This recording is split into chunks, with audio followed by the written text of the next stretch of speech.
तो हमने अनुरणन यानी रिवर्बरेशन के बारे में पढ़ चुके थे। मतलब इसके बारे में क्या था कि गूंज होता है, जो गूंजता है बार बार, ये गूंज जो कायम रहता है, ये जैसे सिनेमा घरों में ये गूंज हटाने के लिए ये सारी चीज़ यूज करते थे, है ना। तो यहाँ तक शायद हम लोग पढ़े थे। ये साउंड का अपवर्तन यानी कि अपवर्तन, देखिए एक होता है रिफ्लेक्शन। तो रिफ्लेक्शन एक बार हुआ तो उसको हम लोग रिफ्लेक्शन तो कहेंगे। और यही रिफ्लेक्शन अगर एक बार आया, दो बार आया, तीन, तो उसको इको कहते हैं यानी प्रतिध्वनि। ये भी हमने जाना था। ये है रिफ्रैक्शन यानी कि अपवर्तन, वो था परावर्तन, ये है अपवर्तन। तो जब ध्वनि एक माध्यम से दूसरे माध्यम में प्रवेश करती है तो वो अपने वास्तविक पथ से मुड़ जाती है। इस घटना को अपवर्तन कहते हैं। जैसे कि आप लाइट में ये रिफ्लेक्शन यानी कि अपवर्तन पढ़ेंगे, ठीक है। तो साउंड में भी ऐसा होता है, जब एक माध्यम से वो मुड़ जाती है तो वो अपवर्तन कहलाते हैं, ठीक है। चलो इतना दूर हम लोग पढ़ लिए थे। अब यहाँ से हमको पढ़ना है ध्वनि का व्यतिकरण। सबसे पहले तो सभी को गुड मॉर्निंग। और रही बात, ये वीडियो में आज दो साउंड का क्लास छूटा है, कल और आज का क्लास छूट गया है, तो दो क्लास आपको रिकॉर्ड करके दे दूंगा और साउंड को ख़त्म कर दूंगा, आप लोग देख लीजिएगा। और मैथ का भी दो रिकॉर्डेड क्लास या फिर लाइव क्लास में तुरंत ले लेता हूँ और आपको बता देता हूँ, ठीक है ना। कोशिश करता हूँ कि लाइव क्लास में मैथ को ख़त्म कर दूँ, ठीक। तो पहले आप इधर इस व्यतिकरण को समझिए। व्यतिकरण से हालांकि क्वेश्चन आपका नहीं पूछता है, आपके 10th में व्यतिकरण है भी नहीं, लेकिन इस नोट में व्यतिकरण दिया हुआ तो दो लाइन में व्यतिकरण को समझाने का प्रयास करूंगा, ठीक है। चलो सिंपल से सुनो। जब लगभग समान आवृत्ति, ध्यान से सुनो, समान आवृत्ति या फिर समान आयाम। जब लगभग समान आवृत्ति मतलब हो सकता है एक से या एक से अधिक, जो समान आवृत्ति और समान आयाम की दो प्रतिध्वनि, क्या बोला, दो ध्वनि तरंग एक दूसरे को आरोपित करती है, मतलब काटती है या कुछ भी करती है, तो इन्हीं इन्हीं लिखना चाहिए। इन्हीं पर तीव्रता महत्तम होती है। मतलब किन्हीं पर अगर, मतलब दो में से किसी पर अगर महत्तम जो है तीव्रता होगी, इंटेंसिटी अगर हाई होगी, तो कहीं पर तीव्रता शून्य होगी, ठीक है। बात समझ रहे ना। ये घटना व्यतिकरण कहलाता है। जैसे कि मान लीजिए दो लाइट वेव आ रहा, सपोज इधर मानते हैं, देखिए ये इस प्रकार था, ये इस प्रकार है ना।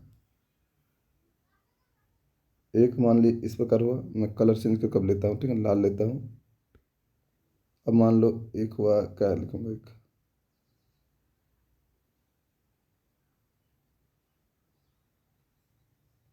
चलो इस प्रकार लिखा। दो मतलब क्या है, हम क्या बोले यहाँ पे, दो चीज़ यानी कि दो तरंग। तो एक तरंग देखिए ब्लू कलर से दिखाया गया है और एक तरंग आपका लाल रंग से दिखाया गया, ठीक है ना। अब मैं इस लाल फाल को हटाता हूँ और काला किधर है, काला, काला तो दिख भी नहीं कर रहा जी, काला किधर है, इधर होगा शायद, इधर काला है, हाँ काला है, ये काला हो गया, ठीक है।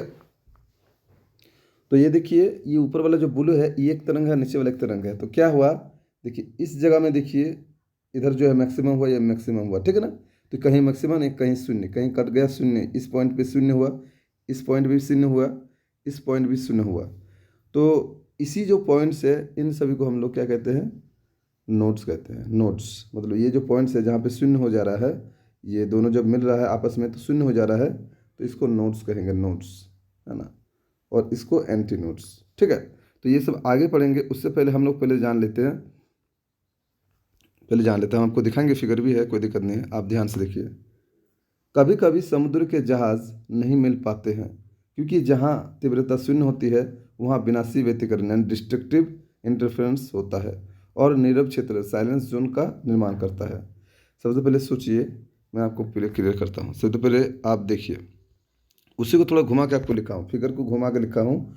फिगर को जो इस प्रकार था इस प्रकार अब लिखा हूँ, ठीक है ना। देखिए ये मान लीजिए ये नीचे वाला पोर्शन हुआ, ठीक है ना। अब मान लीजिए इसको मैं लाल कर देता हूँ, ठीक है ना। ये वाला, ये को मान लीजिए लाल में है, ठीक है, चलो। और दूसरा है, क्योंकि आपको डिस्ट्रक्टिव और कॉन्स्ट्रक्टिव नहीं पढ़ना है, इसलिए मैं उस पर चर्चा ही नहीं करूँगा, ठीक है। ठीक है, ये लो, ये दो प्रकार का आपको दिखा। दो तरंग है, मतलब कोई पॉइंट से समुद्र के तल से मान लीजिए, ये मतलब आपको मान लीजिए ये समुद्र का जो है साइड है, अब इसको ब्लैक कर देता हूँ, समुद्र का साइड है। और इस समुद्र के साइड से सोचिए कि जो ये जहाज मान लीजिए, ये जो आप देख रहे हैं जो जीरो पोजीशन है, ये जीरो पोजीशन, अगर जहाज यहाँ से अगर जहाज अगर आ जाता है, जहाँ पे देखते कभी कभी सुने होंगे कि जहाज जो है नहीं मिल पाता है, ठीक है ना। तो जहाज नहीं मिल पाता है, इसका कारण क्या है कि यहाँ पे व्यतिकरण का जो है यहाँ शून्य हो जाना। इसी को हम लोग कहते हैं नीरव क्षेत्र यानी कि साइलेंस जोन। जहाँ पे जब कोई तरंग ऊपर से छोड़ा जाता है, चेक किया जाता है कि कहाँ पर लोकेशन है, तो वो लोकेशन नहीं मिल पाता। क्यों? क्योंकि इस जगह पे जो है मिनिमम मिनिमम मिनिमम यानी विनाशी व्यतिकरण नाम यानी डिस्ट्रक्टिव इंटरफेरेंस ये कहलाता है।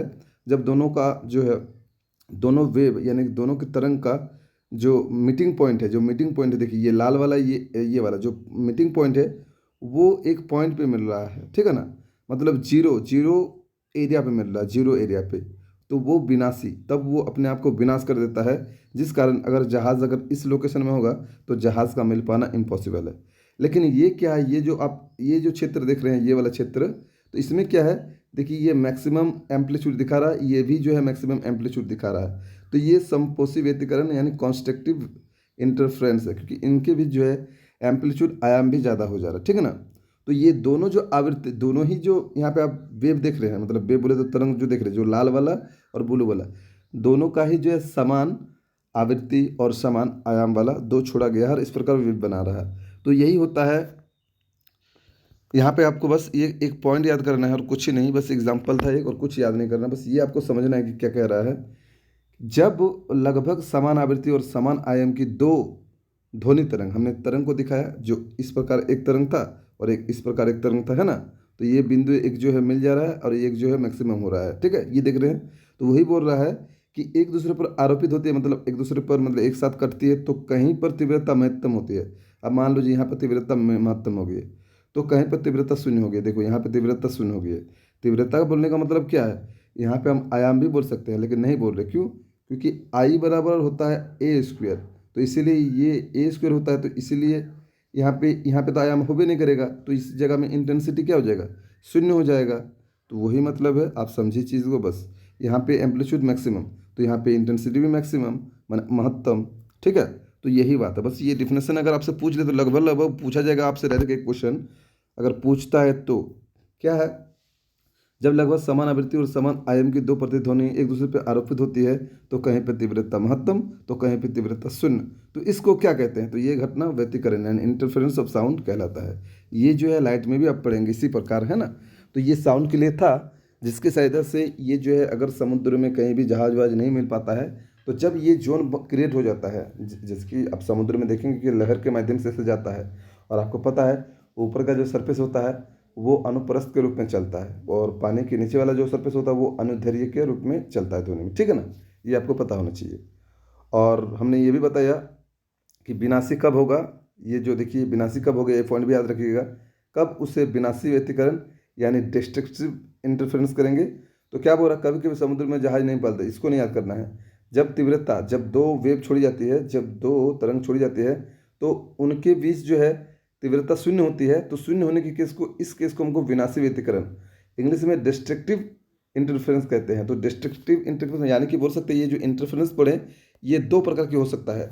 जब शून्य होगा तो डिस्ट्रक्टिव, और जब महत्व होगा तो कॉन्स्ट्रक्टिव। याद कर लेंगे आप, आई होप याद हो जाएगा आपको। बस दो चीज़ आपसे और पूछा ले जाए यदि तो, कि भैया समपोषी व्यतिकरण माने समपोषी यानी कॉन्स्ट्रक्टिव इंटरफेरेंस और डिस्ट्रक्टिव इंटरफेरेंस करना है। देखो पढ़ने का तो ये चीज़ बहुत बड़ा एक लेक्चर है, लेकिन हम उतना बड़ा लेक्चर आपको नहीं समझाएंगे। क्यों? क्योंकि आपको एग्जाम पॉइंट ऑफ व्यू से पढ़ाना है, ये क्रैक कोर्स है, इसीलिए आप ऑब्जेक्टिव क्वेश्चन के तौर पे आप करो। अगर आप अधिक जानकारी लेना चाहते हो तो इसका बुक खरीद लो, interference of light, interference of ये, और अधिक जानकारी लेते रहो। बस पॉइंट ऑफ व्यू से 3 क्वेश्चन इससे बन सकता है, जो हमने देखा कि भैया अगर इंटेंसिटी शून्य होता है तो उसको हम लोग डिस्ट्रक्टिव इंटरफेरेंस यानी विनाशी व्यतिकरण कहेंगे। अगर ये मैक्सिमम होता है क्या इंटेंसिटी मैक्सिमम होगा यानी एम्पलीट्यूड ज़्यादा होगा, तो वो ज़्यादा होना चाहिए, क्योंकि हम जानते हैं I directly proportional A square. अगर ए ज़्यादा तो ये भी ज़्यादा। तो यहाँ पे देखिए ये यहाँ पे जो है अधिक हो रहा है क्या, इंटेंसिटी। इंटेंसिटी बोले तो तीव्रता, जिस वजह से इसको बोलेंगे समपोषी यानी कॉन्स्ट्रक्टिव इंटरफेरेंस। तो ये छोटी सी थी डिफिनेशन, जो आई होप आपने समझा होगा। अब नेक्स्ट जो चीज़ वो ध्रुवन पोलराइजेशन, ये क्या है, ये सब भी आप लाइट में पढ़ेंगे, लेकिन साउंड में भी है तो पढ़िए। इससे भी ज़्यादा क्वेश्चन नहीं पूछता है, ई टू द पॉइंट में क्वेश्चन पूछता है। किसी तरंग को किसी खास दिशा में भेजना ही ध्रुवण करता है, समझ रहे हैं ना। किसी खास दिशा, अब जैसे देखिए कोई तरंग है, तरंग किसी भी दिशा में जाता है, लेकिन कोई खास दिशा में, स्पेशल कोई खास दिशा में भेजना ही तरंग करता है। बस ये डायरेक्टली पॉइंट आपसे पूछेगा, और ये पॉइंट आप याद रखिएगा, कुछ नहीं करना, ज़्यादा समझना नहीं इसमें, क्योंकि ये छोटे छोटे टॉपिक्स है, बहुत ज़्यादा इंपॉर्टेंट नहीं है।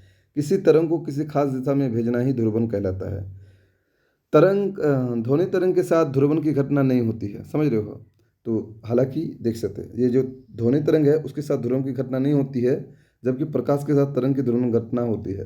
तो ये प्रकाश में हम लोग को पढ़ना ध्रुवण, साउंड में नहीं होता। तो बस ये याद रखिए, क्या ध्वनि के साथ आपसे क्वेश्चन पूछा जाएगा, इनमें से किसमें ध्रुवण होता है यानी पोलराइजेशन होता है, प्रकाश में, ध्वनि में, इन दोनों में, या इनमें से कोई नहीं। तो आप लिखिएगा, मारिएगा, ध्वनि तरंग में नहीं होती है, या फिर जैसे दिएगा प्रकाश तरंग में होती है, बस इस प्रकार मारिएगा। तो ये यहाँ पे एक क्वेश्चन पूछ लिया था, इसीलिए ये छोटा सा चीज़ आपको हम बताते हैं। हाँ, लेकिन अगर बोलेगा किसी तरंग को किसी खास दिशा में अगर भेजा जाए तो वो ध्रुवण ध्रुवण कहलाता है ना, वो चीज़ जो है ध्रुवण कहलाता है। लेकिन ये घटना आपको तरंग में ज़्यादा देखने नहीं मिलता, ये प्रकाश में ही देखने मिलता है। क्योंकि एक चीज़ यहाँ पे इंपॉर्टेंट है, ध्यान दीजिए कि अनुदैर्घ्य तरंग के साथ ध्रुवण की घटना नहीं होती है, जबकि अनुप्रस्थ तरंग के साथ ध्रुवण की घटना होती है। इसीलिए यहाँ पे थोड़ा सा कन्फ्यूजन वाला चीज़ है। अब आप जानते हैं ध्वनि क्या है जी, ध्वनि क्या है आप बताइए। यहाँ तरंग की बात किया है और यहाँ पे हम क्या बोले हैं, ध्वनि। यहाँ पे दिमाग लगाइए, ये अनुदैर्घ्य, अनुदैर्घ्य हम एक चीज़ आपको रटा दे रहे हैं। देखिए, प्रकाश से परस्त, तो प्रकाश जो होता है वो अनुप्रस्थ होता है, और ध्वनि जो होता है वो अनुदैर्घ्य होता है हर जगह में।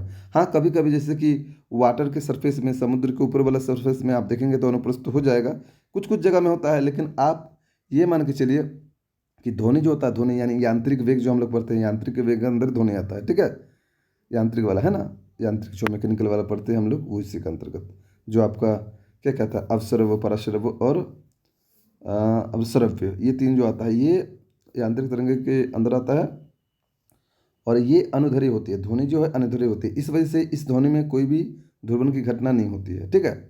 जबकि प्रकाश जो होती है, आपको पता है कि अनुप्रस्थ तरंग होती है, यानी अनुप्रस्थ होती है। प्रकाश प्रकाश जो होती है वो अनुप्रस्थ के माध्यम से चलती है। जैसे कि आपको क्या पढ़ाए थे, इलेक्ट्रोमैग्नेटिक वेव्स, है ना, जो आपको पढ़ाए थे, विद्युत चुंबकीय तरंग पढ़ाए थे ना, वो सारे अनुप्रस्थ तरंगे हैं।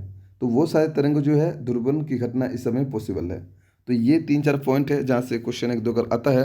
हालांकि क्वेश्चन तो देखने को नहीं मिला है, लेकिन फिर भी आप देख लीजिए, यहाँ से क्वेश्चन आपको देखने को नहीं मिला है। हाँ, लाइट से हालांकि देखने मिला है, तो लाइट जब पढ़ेंगे तो लाइट को डिटेल में समझेंगे।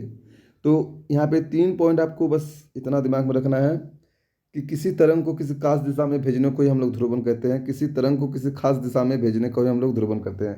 क्योंकि देखिए विद्युत चुम्बकीय तरंग भी एक प्रकार का तरंग है ना, उसके अंदर जैसे गामा रे, एक्स रे, दृश्य किरणें, विजिबल किरणें जो रिटनर ने खोज किया था, उसी से अंदर में जो लाइट भी पढ़ते हैं हम लोग, इसीलिए जो है वो भी, वो पार्ट है, वो अनुप्रस्थ का पार्ट है।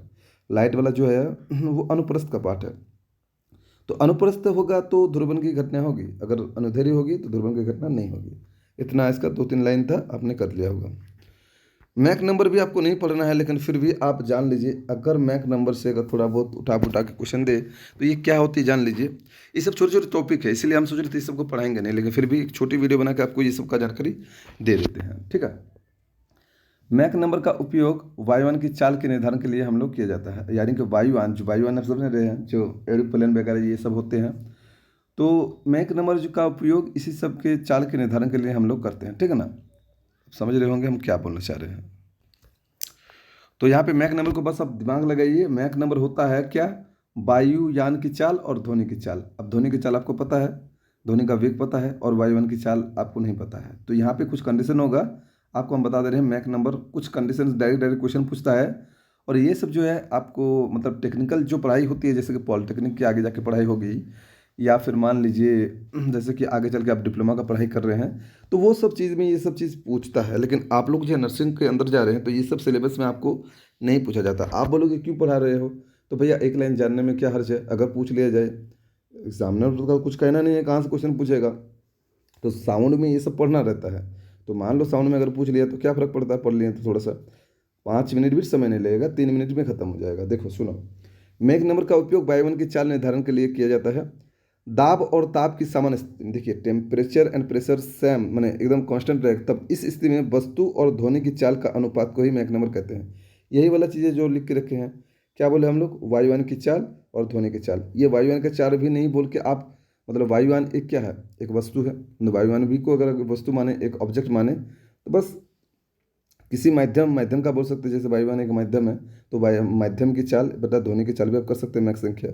तो वही बोल रहा है कि ये अगर समान दाब और समान ताप रहे, उस स्थिति में वस्तु की वस्तु और ध्वनि की चाल, तो ये वस्तु की चाल, तो वस्तु की चाल हम वायुयान की चाल मानते हैं, ठीक है ना।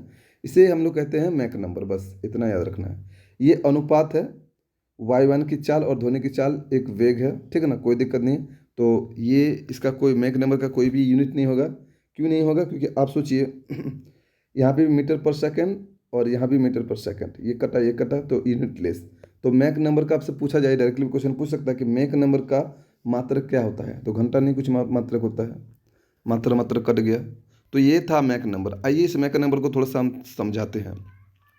अब यहाँ से क्वेश्चन आपको देखने को मिलता है क्या, कि मैक नंबर एक से कम होगा तो उसको क्या कहेंगे, मैक नंबर अगर एक के बराबर होगा तो उसको क्या कहेंगे, मैक नंबर अगर एक से ज़्यादा हुआ तो उसे क्या कहेंगे, मैक नंबर 5 से ज़्यादा हुआ तो क्या कहेंगे। देखिए ये मैक नंबर क्यों है, मैं आपको समझा रहा हूँ। मान लीजिए ये रनवे है, कभी कोई एरोप्लेन में चढ़ा होगा या नहीं चढ़ा, ये रनवे है मान लो, और यहाँ पे एक बिल्डिंग है, ये बिल्डिंग है, ठीक है ना। अब मान लो यहाँ से जो रनवे है, यहाँ पे एक प्लेन है, ठीक है ना, ये प्लेन है, ऐसा उड़ रहा है, देखो ऐसा उड़ रहा है, ऐसा उड़ रहा है, ठीक है ना। तो ये जो है उड़ रहा है, तो बोलता है ना कि एयरपोर्ट के बगल में बड़ा बड़ा जो है आप बिल्डिंग ना बनाओ, और अगर बना रहे हो तो वो अपने रिस्क में बनाओ, उसके लिए एयरपोर्ट अथॉरिटी से आप जाके परमिशन लोगे तभी बड़ा बड़ा बिल्डिंग बना सकते हो एयरपोर्ट के बगल में, है ना। क्योंकि जब ये उड़ान भरती है, जब ये एरोप्लेन उड़ान भरती है, ये एरोप्लेन यहाँ आ गया, जब ये उड़ान भरती है, ये एरोप्लेन, जब ये एरोप्लेन मतलब ये जो प्लेन है उड़ान भरती है, तो अपने साथ बहुत सा मतलब प्रेशराइज, मतलब हो सकता है प्रेशराइज छोड़ती है, हवा छोड़ती है, जिस वजह से जो है कंपन शुरू होता है। और आपको मैं बताऊं, ये जो कंपन स्टार्ट होता है, तो कंपन के वजह से ध्वनि स्टार्ट होता है, ये ध्वनि का ही स्रोत है, कंपन होना मतलब ध्वनि प्रोड्यूस हो रहा है। तो इसी ध्वनि से ये बिल्डिंग हिल जाता है, जिस वजह से ये इस प्रकार होते होते होते होते क्या होता है, कई समय बाद ये बिल्डिंग जो है धंसने लगता है। क्यों टूट जाता है? कारण क्या है? क्योंकि बहुत जोर से कंपन होता है, कंपन के कारण ध्वनि जनरेट होता जाता है, जिस वजह से ये टूट जाता है। इसीलिए बोलता है कि बड़े बड़े मकान एयरपोर्ट के बगल पे ना बनाओ, क्योंकि उससे जो निकलता है, आपको पता है, अगर कहीं कहीं आप हेलीकॉप्टर देखे होंगे, जब वो नीचे उड़ता है तो कितना आवाज़ करता है, भर भर भर भर भर भर, कितना जोर से आवाज़ करता है, ऐसा एक नॉइज़ देता है, ठीक है ना। तो कितना जोर से, तो सोच रहे हो वहाँ पे कितना जोर से हवा है। इस प्रकार डेली अगर आपके घर में अगर बगल में अगर उतारा जाए ऐसे हेलीकॉप्टर, तो भैया घर का सब कुछ लेके उड़ जाएगा, है ना। ऐसा आप देखे होंगे, पूरा कचरा उठा देता है। तो इसी वजह से जो है उसको नहीं आपको मना किया जाता है। तो ये सब उस जगह एरोनॉटिक्स में आपका यूज होता है। एरोनॉटिक्स एक ब्रांच है जहाँ पे स्पेस वगैरह ये सब का पढ़ाई होता है, ठीक है। तो वो सब इतना डिटेल में नहीं जानना है, बस आपको समझना है कि मैक नंबर अगर एक से कम हुआ तो वो क्या कहला जाएगा, ये आपका सबसोनिक। सबसोनिक हम इंग्लिश में भी लिख देते हैं, सबसोनिक, सबसोनिक। इसको माने अध्वनिक, मतलब होबे नहीं किया। एक से कम होगा तो क्या दिया, ध्वनि कुछ देवे नहीं किया। अगर एक के बराबर मैक संख्या होता है तो इसको बोलेंगे सोनिक। सोनिक यानी सोनिक वेव छोड़ता है। अगर मैक संख्या एक से ज़्यादा हो गया तो ये हो जाएगा सुपरसोनिक। यही वाला दिक्कत है, ये इंडिया पे है। यही वाला एरोप्लेन में देखने को आपको मिलता है, सुपरसोनिक यानी पाराथोनिक वेग।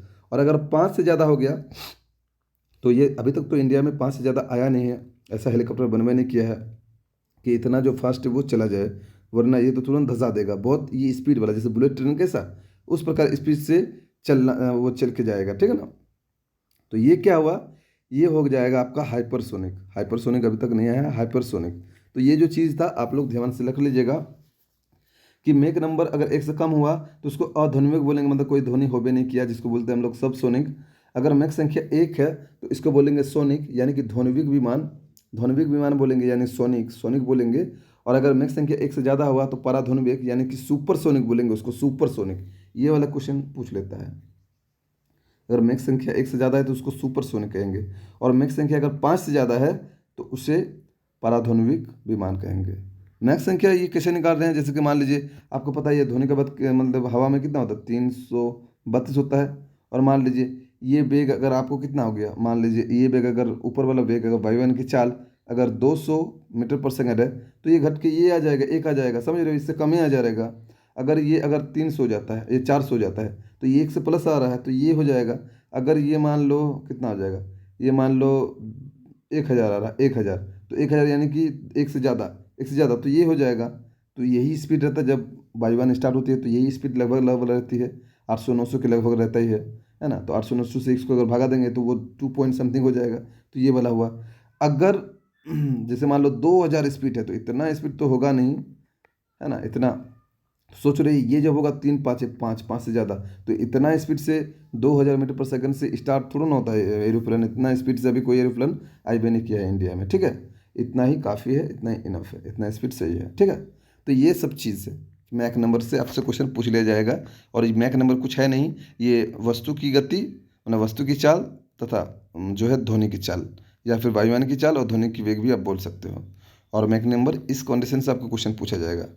तो इसमें जो है देखिए, जो चीज़ हम आपको बताएं इसमें थोड़ा सा समझिए कि पाराध्वनिक विमान आकाश में बहुत अधिक ऊंचाई पर उड़ते हैं। आपको पता है पाराध्वनिक यानी सुपरसोनिक जो होते हैं विमान, विमान बोल रहे, एरोप्लेन बोल रहे हैं, ये बहुत ऊपर में उड़ते हैं, ऊंचाई पर उड़ते हैं। क्योंकि पाराध्वनिक विमान अपने पीछे प्रघाती तरंग यानी शॉकिंग वेव्स या फिर बूम छोड़ते हैं, बूम, मतलब समझ रहे हो ना, शॉकिंग वेव्स छोड़ेंगे तो उसके कारण कंपन होगा, कंपन के कारण बहुत ज़्यादा नॉइज यानी साउंड क्रिएट होगा, जिसके कारण इमारतों को नुकसान पहुंचता है। यही तो चीज़ हमने अभी आपको बताया कि हाँ भाई वो शॉकिंग बूम्स छोड़ता है, यानी कि बोल सकते हो आप प्रघाती तरंग छोड़ता है। मतलब तरंग में इतना पावर रहता है कि भैया समझ रहे हो ना, वो तरंग के पीछे अगर आप रहो तो आपको भी उड़ा देगा, समझ रहे हो ना। होता कभी कभी देखे होगे, हेलीकॉप्टर तो आता ही होगा, कभी सामने जाके देखना, लग रहा है कि उड़ा देगा। कभी देखे हो कोई हेलीकॉप्टर वगैरह? अगर देखे तो अच्छी बात है। अब डिफ्रेक्शन ऑफ साउंड कुछ नहीं है, ये सब एकदम बकवास है, ये सब कुछ नहीं, सबसे क्वेश्चन नहीं पूछता है। आप देख लो, टॉपिक आ गया तो थोड़ा समझा देते हैं। देखो क्या होता है, आप देखोगे अपने घर में जो किनारा, मतलब जो आप मान लो कोई अगर दो आदमी अंदर बात कर रहा है, तो देखिएगा कभी कभी होता है कुछ अगर इंपॉर्टेंट कोई नए गेस्ट आया तो क्या बात कर रहे हैं भाई लोग, तो कान आड़ के, मतलब वो दीवार पे या फिर जो है दरवाजा के सामने कान आड़ के जो है वो सुनता है ना। तो हालांकि वो दोनों बात करें तो क्लियरली नहीं सुनाई देगा, और एक दो बार सुनाई भी देता है सामने के, तो वो किस कारण से, अगर आपके रूम में पूरा वैक्यूम है, मतलब पूरी तरह से एकदम लॉक है चारों तरफ से, तो आप जो साउंड बोल रहे हैं, तो आपके जो साउंड बोल रहे हैं, तो साउंड देखिए, साउंड क्या होता है, अगर मैं डायरेक्टली किसी बोर्ड के सामने बोल रहा हूँ तो, या फिर मोबाइल के सामने बोल रहा हूँ, तो वो रिफ्लेक्ट होकर मेरे पास आएगा, ना कि वो उधर जाएगा। क्योंकि मेरे सामने एक मोबाइल है जहाँ से हम रिकॉर्डिंग कर रहे हैं, ठीक है ना, तो वो नहीं जाएगा। लेकिन वही इसके जो किनारा है, मान लीजिए घर के चार किनारा होता है, तो घर के चार किनारा में जब हम वहाँ पे बोलेंगे, मतलब हो सकता है देखिए हम बोल रहे हैं तो ऐसा नहीं कि मेरे सामने वाला जो दीवार है वहीं पे जो है ध्वनि जारी है, ध्वनि जो हम बोल रहे हैं, जो हम लोग बात कर रहे हैं आपस में, मान लीजिए अभी जो हम बोल रहे हैं, तो वो ध्वनि हो सकता है किनारा पे भी जाएगा और रिफ्लेक्ट करेगा। तो किनारा पे जब जाएगा तो वो तो रिफ्लेक्ट सीधा सीधा नहीं करेगा, वो तो फिर मुड़ जाएगा, मतलब फिर वो मुड़ने का घटना क्या हो जाएगा, अपना जो मुड़ जाएगा, तो मुड़ जाएगा वो रैंडमली किधर भी मुड़ जाएगा। उसी कोने, जिसका कोन पतला रहता है, तो वो मुड़ जाने के कारण जो है आप दरवाजे में कान आड़ के सुनते हो दूसरे के बात, तो वो सुनाई देता है। तो वही बात है कि खिड़की दरवाजे के किनारे से टकरा कर ध्वनि तरंग का बाहर निकलना विवर्तन कहलाता है, विवर्तन, ठीक है ना। तो यही है कि खिड़की दरवाजे के किनारे से टकरा कर ध्वनि बाहर निकलना, जब आप अंदर में बात करते हो, और है ना, तो ये देखिए यहाँ पे लिखा भी हुआ है, बंद कमरे में बात कर रहे व्यक्ति की आवाज़ तो सुन सकते हैं लेकिन उसे देख नहीं सकते, क्योंकि विवर्तन के कारण। आप बताइए, आप ध्वनि से विवर्तन तो देख लिए, विवर्तन मतलब क्या, कि मान लीजिए आप घर के अंदर बंद कमरे में आप बातचीत कर रहे हैं, तो वो जो है आपके घर के जो दरवाजे के किनारा है उस पर टकरा कर आपको ध्वनि मिल गई है, क्या ये पॉसिबल है कि आप बाहर से अंदर झांक सकते हो जब दरवाज़ा लगा हुआ है? नहीं झांक सकते, क्यों? क्योंकि ये पॉसिबल नहीं है। तो ये सारी चीज़ जो है विवर्तन के कारण होता है, क्योंकि प्रकाश जो है, प्रकाश आपको जो है वहाँ से ऑब्जेक्ट में पार नहीं कर सकता है ना, लेकिन ध्वनि में वो क्वालिटी होती है जिसमें आप सुन सकते हैं।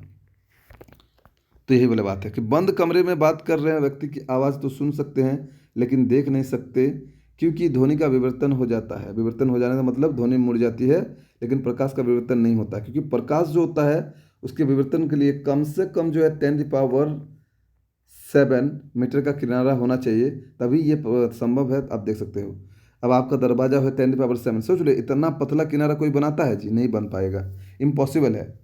लाइफ में जो मतलब वो संभव नहीं है, जो आप अगर डिजाइन करके बनाना चाहो तो वो इम्पॉसिबल है। इतना मतलब 10⁻⁷ मतलब सोच रहे इतना का बोल रहा, बटे में बोल रहा है, तो इसके अगर ऊपर लिखे तो समझ रहे, एक एक जीरो, दो जीरो, तीन जीरो, पाँच जीरो, छः जीरो, सात जीरो, तो इतना लिखोगे तो उतना पतला आप दरवाज़ा बना सकते हो क्या? मतलब किनारा दरवाजा का नहीं होगा ना, तब तो वो धंस ही जाएगा। तब ये मतलब हो रहा कि मतलब एकदम प्लास्टिक आर पर कैसे देख पाओगे, उस प्रकार हो जाएगा ट्रांसपेरेंट के जैसा। तो ऐसा पॉसिबल नहीं है, तो कुछ नहीं है। ये जो है विवर्तन क्या है कि खिड़की दरवाजे से किनारे से टकरा ध्वनि का बाहर निकलना क्या कहलाता है? डायरेक्ट क्वेश्चन पूछेगा बस, और कुछ नहीं, यदि पूछना चाहेगा तो उससे ज़्यादा नहीं पूछेगा। इसीलिए इतना शॉर्ट में लिखे हैं, क्योंकि लिखना चाहे तो किताब भी लिखा सकता है, मैंने पहले बोला, लेकिन उतना जानना नहीं है। ये सब मैन टॉपिक खत्म हो गया। जो जो मैन टॉपिक जहाँ से क्वेश्चन पूछेगा, आप देखिएगा, ऑब्जेक्टिव क्वेश्चन बना के देखिए, ये सबसे आपको क्वेश्चन नहीं मिलेगा। क्यों? लेकिन ये साउंड चैप्टर में ये सब टर्म है, तो ये सब टर्म तो बताना पड़ेगा, यही मैटर है। लेकिन ये सबसे एक भी क्वेश्चन आप देखिएगा नहीं पूछा है ना, एक भी क्वेश्चन नहीं पूछा है। मैंने प्राय ऑब्जेक्टिव क्वेश्चन देख लिया है, लेकिन नहीं पूछा है। इसीलिए ज़्यादातर ये सब आप भी जानते नहीं होंगे कि ये सब तो सर कभी पढ़वे नहीं किए हैं, ये सब कहाँ से आ गया। तो इस सब को पढ़ना पड़ता है डिप्लोमा वालों के लिए, क्योंकि डिप्लोमा का पूछ लेता है ना कभी कभार, इसीलिए। अब यहाँ पे सोचो, इसलिए हम इसको आराम से आपको समझा दे रहे हैं, आप समझ लीजिए, कोई दिक्कत नहीं। आप जो है ये लेक्चर आज ख़त्म हो जाएगा, आज ये टॉपिक ख़त्म हो जाएगा। लाइट अब स्टार्ट करेंगे सोमवार से, और कल टेस्ट लेंगे, कल टेस्ट होगा, ठीक है। अप्रगामी यानी स्टेशनरी, स्टेशनरी मैंने अप्रगामी या फिर स्टेशनरी, स्टेशनरी में समझ रहे हैं, माने वो शांत है, स्थिर है, किसी जगह स्थिर है, वो मूव नहीं कर सकता, वो मतलब एक जगह से दूसरी जगह जा नहीं सकता, समझ रहे हो, तो वो शांत है, एक ही स्थान पे वो रहेगा, तो इसीलिए उसको स्टेशनरी स्टेशनरी तरंग कहेंगे। हिंदी में अप्रगामी मतलब अप्रगामी तरंग, ठीक है। देखिए क्या है, समझ लो, बढ़िया से समझ लो। एक लाइन में समझाऊंगा, अच्छे से समझाऊंगा। वैसे तरंग जो अपने ही स्थान पर फैलती है और सिकुड़ती है, लेकिन आगे नहीं बढ़ती, हमने क्या बोला, आगे नहीं बढ़ेगी, वो एक ही स्थान पे फैलेगी या सिकुड़ेगी, फैलेगी सिकुड़ेगी, तो उसको अप्रगामी तरंग कहते हैं। अप्रगामी तरंग कहते हैं, मतलब वो आगे नहीं बढ़ेगी, स्टेशनरी मतलब वो उसी जगह में रहेगी, और कभी फैलेगी तो कभी सिकुड़ेगी, है ना। तो हमने आपको जब ट्रांसवर्स वेव यानी कि अनुप्रस्थ तरंग और अनुदैर्ध्य तरंग बताए थे, तो आपको पता है अनुदैर्ध्य जो तरंग होता है वो सरलीकरण और जो है विरलीकरण के माध्यम से जाता है।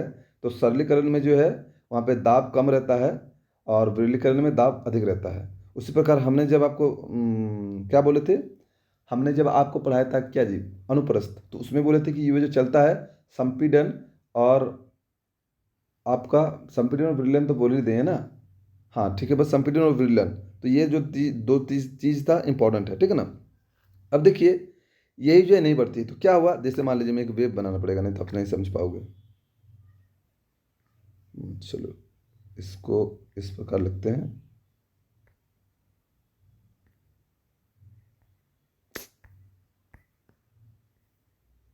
छोड़ो यहाँ पे फिगर है, ये काहे और बनाएंगे, छोड़ो, फिगर तो बनाया हुआ है, आप इतना जान लो, अब हमको समझाते हैं, ठीक है। तो ध्यान से देखो, देखो ये इधर से भी एक जो है फिक्स्ड है, ये फिक्स्ड है, इधर से भी फिक्स है, तो क्या ये जो तरंग है आगे बढ़ सकती है, नहीं बढ़ सकती है। यहीं पे ऐसे ऐसे होते रहेगा, ऐसे ऐसे होते रहेगा, यहीं पे ऐसे ऐसे होते रहेगा, है ना, ऐसे ऐसे होते रहेगा।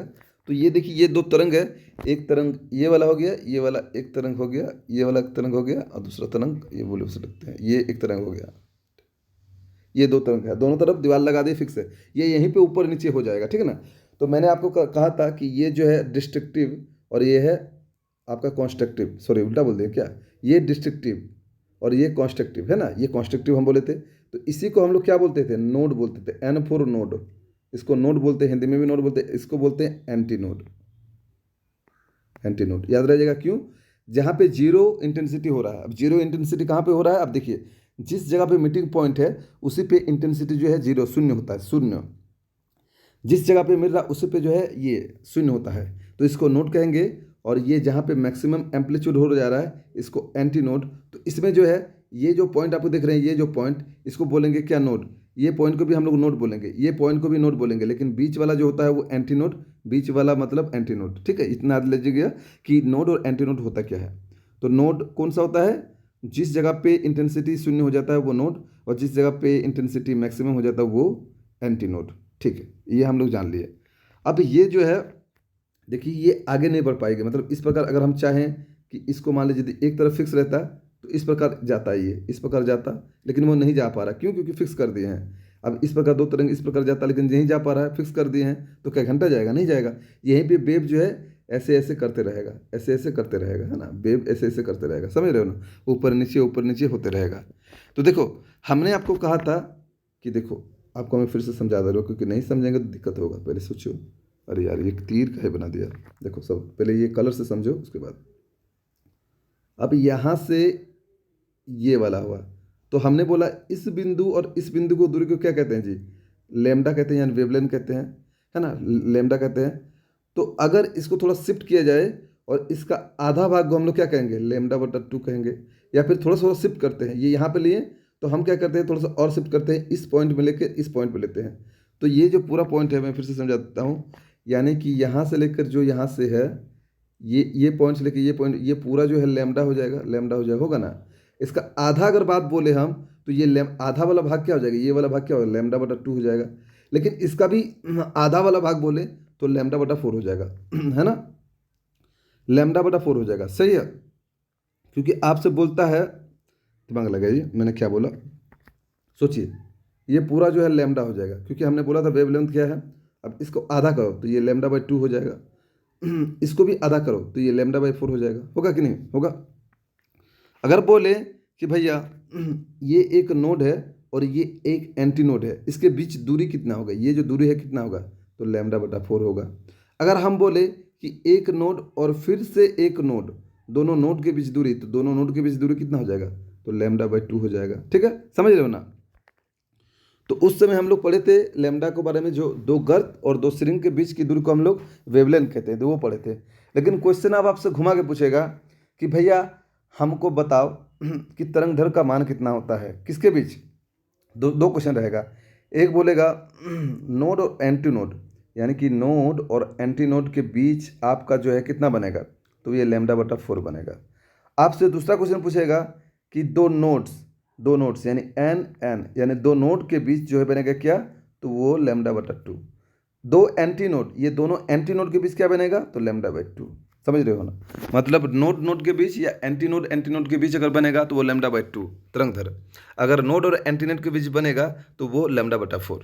ये क्वेश्चन आपसे पूछ लेता है, समझ रहे हैं ना, ये सारे क्वेश्चन पूछ लेता है। अब यहाँ पे ध्यान से देखिए, इस कॉन्सेप्ट को समझ गए तो क्या बोला, वैसा तरंग जो अपने स्थान पर फैलती है और सिकुड़ती है लेकिन आगे नहीं बढ़ पाती है, ऐसे तरंग को अप्रगामी तरंग कहते हैं। मतलब आगे नहीं बढ़ सकता, एक ही जगह रख के वो ऊपर नीचे होगा। अपरगामी तरंग की विशेषता यह है कि जहाँ पर कंपन की तीव्रता महत्तम होगी, हम बोले जहाँ पे तीव्रता महत्तम होगी वहाँ पे एंटीनोड होगा, बीच वाला निर्माण करेगा। जहाँ पर कंपन की तीव्रता शून्य होगी उसे हम नोड कहेंगे। तो एंटीनोड और नोड क्या है ये आपने जान गया, कॉन्स्ट्रक्टिव और डिस्ट्रक्टिव क्या है वो जान गए, है ना।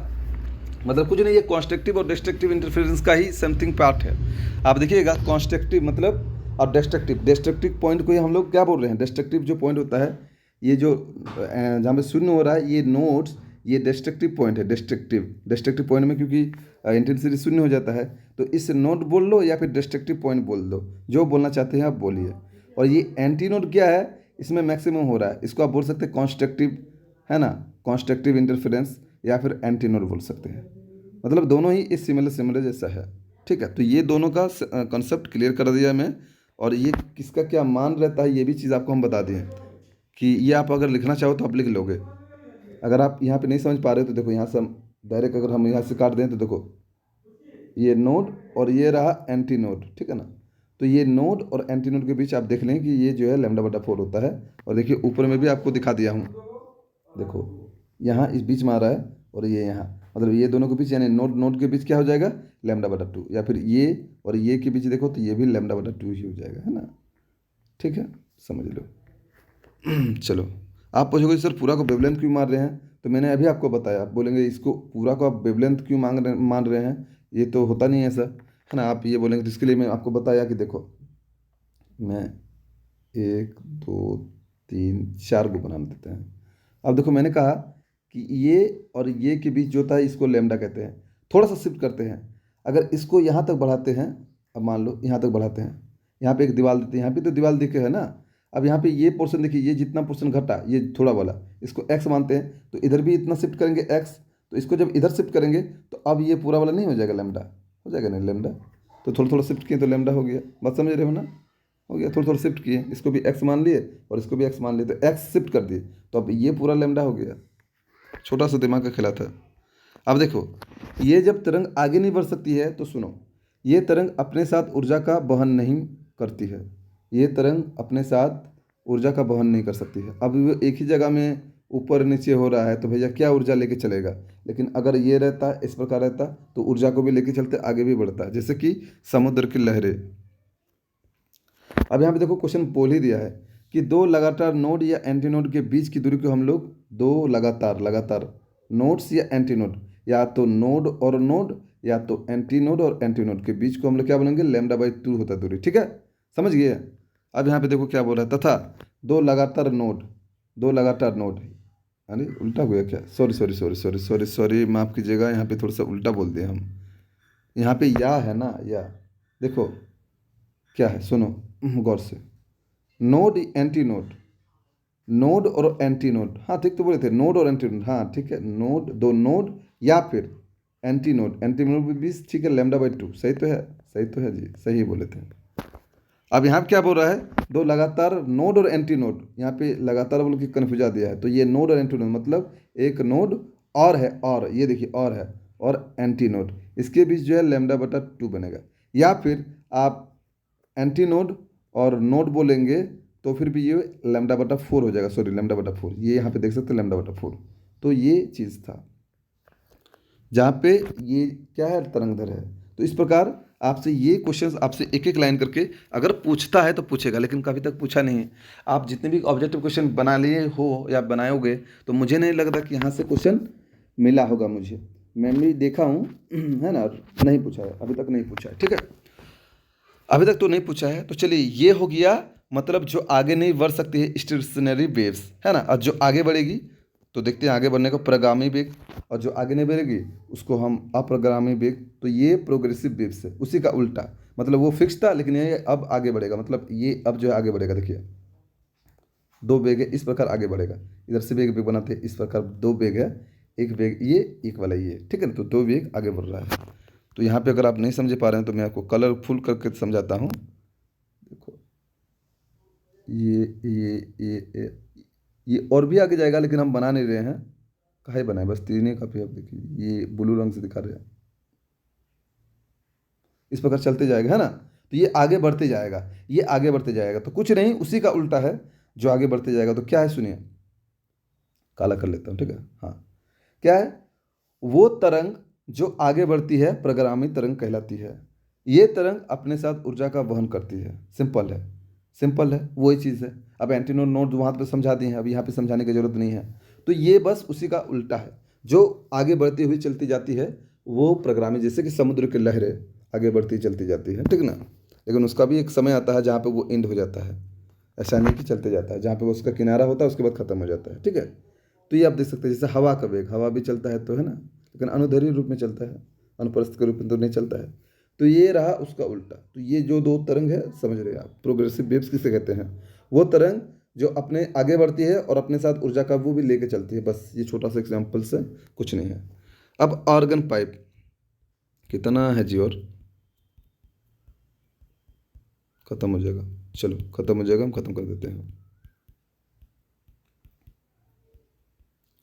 ऑर्गन पाइप को भी पढ़ लो, ये सब खत्म कर दो तो देख लो बाबू लोग, ये ऑर्गन पाइप क्या है, खत्म करते इस चैप्टर को, ज़्यादा टाइम नहीं लगाएंगे।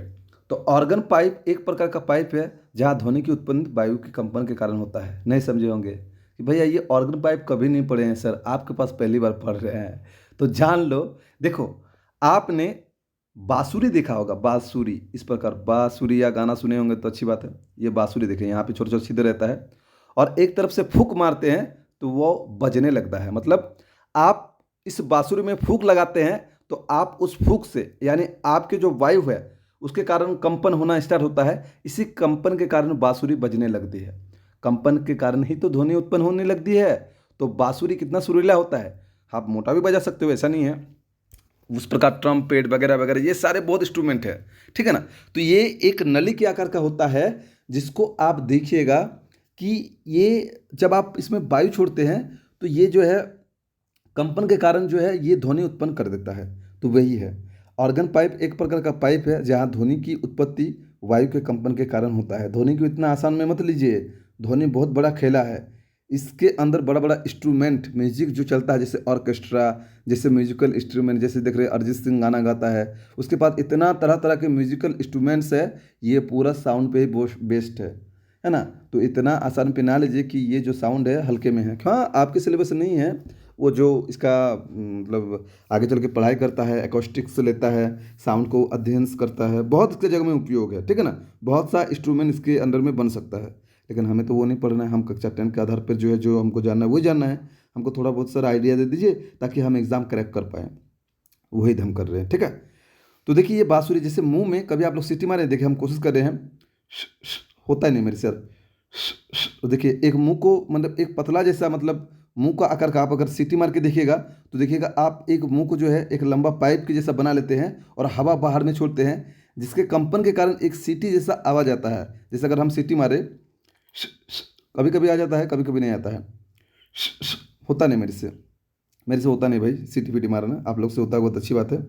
अब क्या है, देखिए अब क्या है पता है, मान लीजिए घर में आप शंख देखो, इस प्रकार रहता है शंख, है ना। जब पूजा होता है तो ये शंख बजाती है, तो इधर से लेडीज लोग फूंक मारती है और फूंक मारने से ये शंख बजने लगता है। तो आप सोचें कभी ये शंख क्यों फूंक मारने से बजने लगती, क्या कोई जादू टोना है? नहीं, आपने हवा छोड़ा, उस हवे में उस प्रकार का भीतर में ऐसा डिजाइन बना हुआ है जिस कारण से आपका वो जो आपका हवा है वो कंपन करने लगा और उसी कंपन के कारण जो है वो ध्वनि उत्पन्न करने लगा जो आप शंख देखे होंगे। तो इसी प्रकार बांसुरी भी इसी आधार पे काम करता है। अब ये जो है क्या है, बहुत तरह का हो सकता है। जैसे कि अगर मैं मानूं ये बांसुरी देख रहे हैं, ये बांसुरी अगर आप देख रहे हैं ये बांसुरी, तो ये दोनों साइड से खुली होती है, इधर भी खुली होती है, ये भी खुली होती है। और अगर आप हम तबला देखें, तबला ये देखो, तबला इस प्रकार, तबला देखो कभी, ढोलक तबला, तो तबला मान लो इस प्रकार है, ये तबला इसमें ऊपर में बजाते हैं ताता धीना धीना धीनी, तो जैसे बजाते हैं तो ये भी एक साउंड प्रोड्यूस करता है, तक्का तिक्की धीना दीदी बजता है, जो भी हो तबला इस प्रकार होता है ना जी।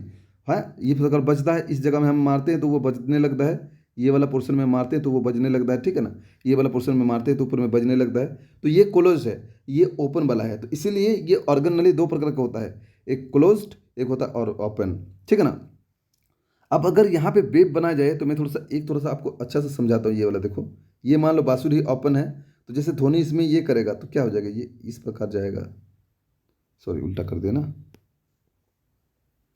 देखो इस प्रकार मिलेगा वेव, तो इस प्रकार मिल जा रहा है, तो यहाँ पे क्या हो जाएगा, जहाँ मिल जा रहा है वहाँ पे नोड की एंटी नोड, तो नोड, और इस जगह मैक्सिमम है तो इस जगह क्या हो जाएगा, एंटी नोड, इस जगह मैक्सिमम है तो क्या हो जाएगा, एंटी नोड होगा ना।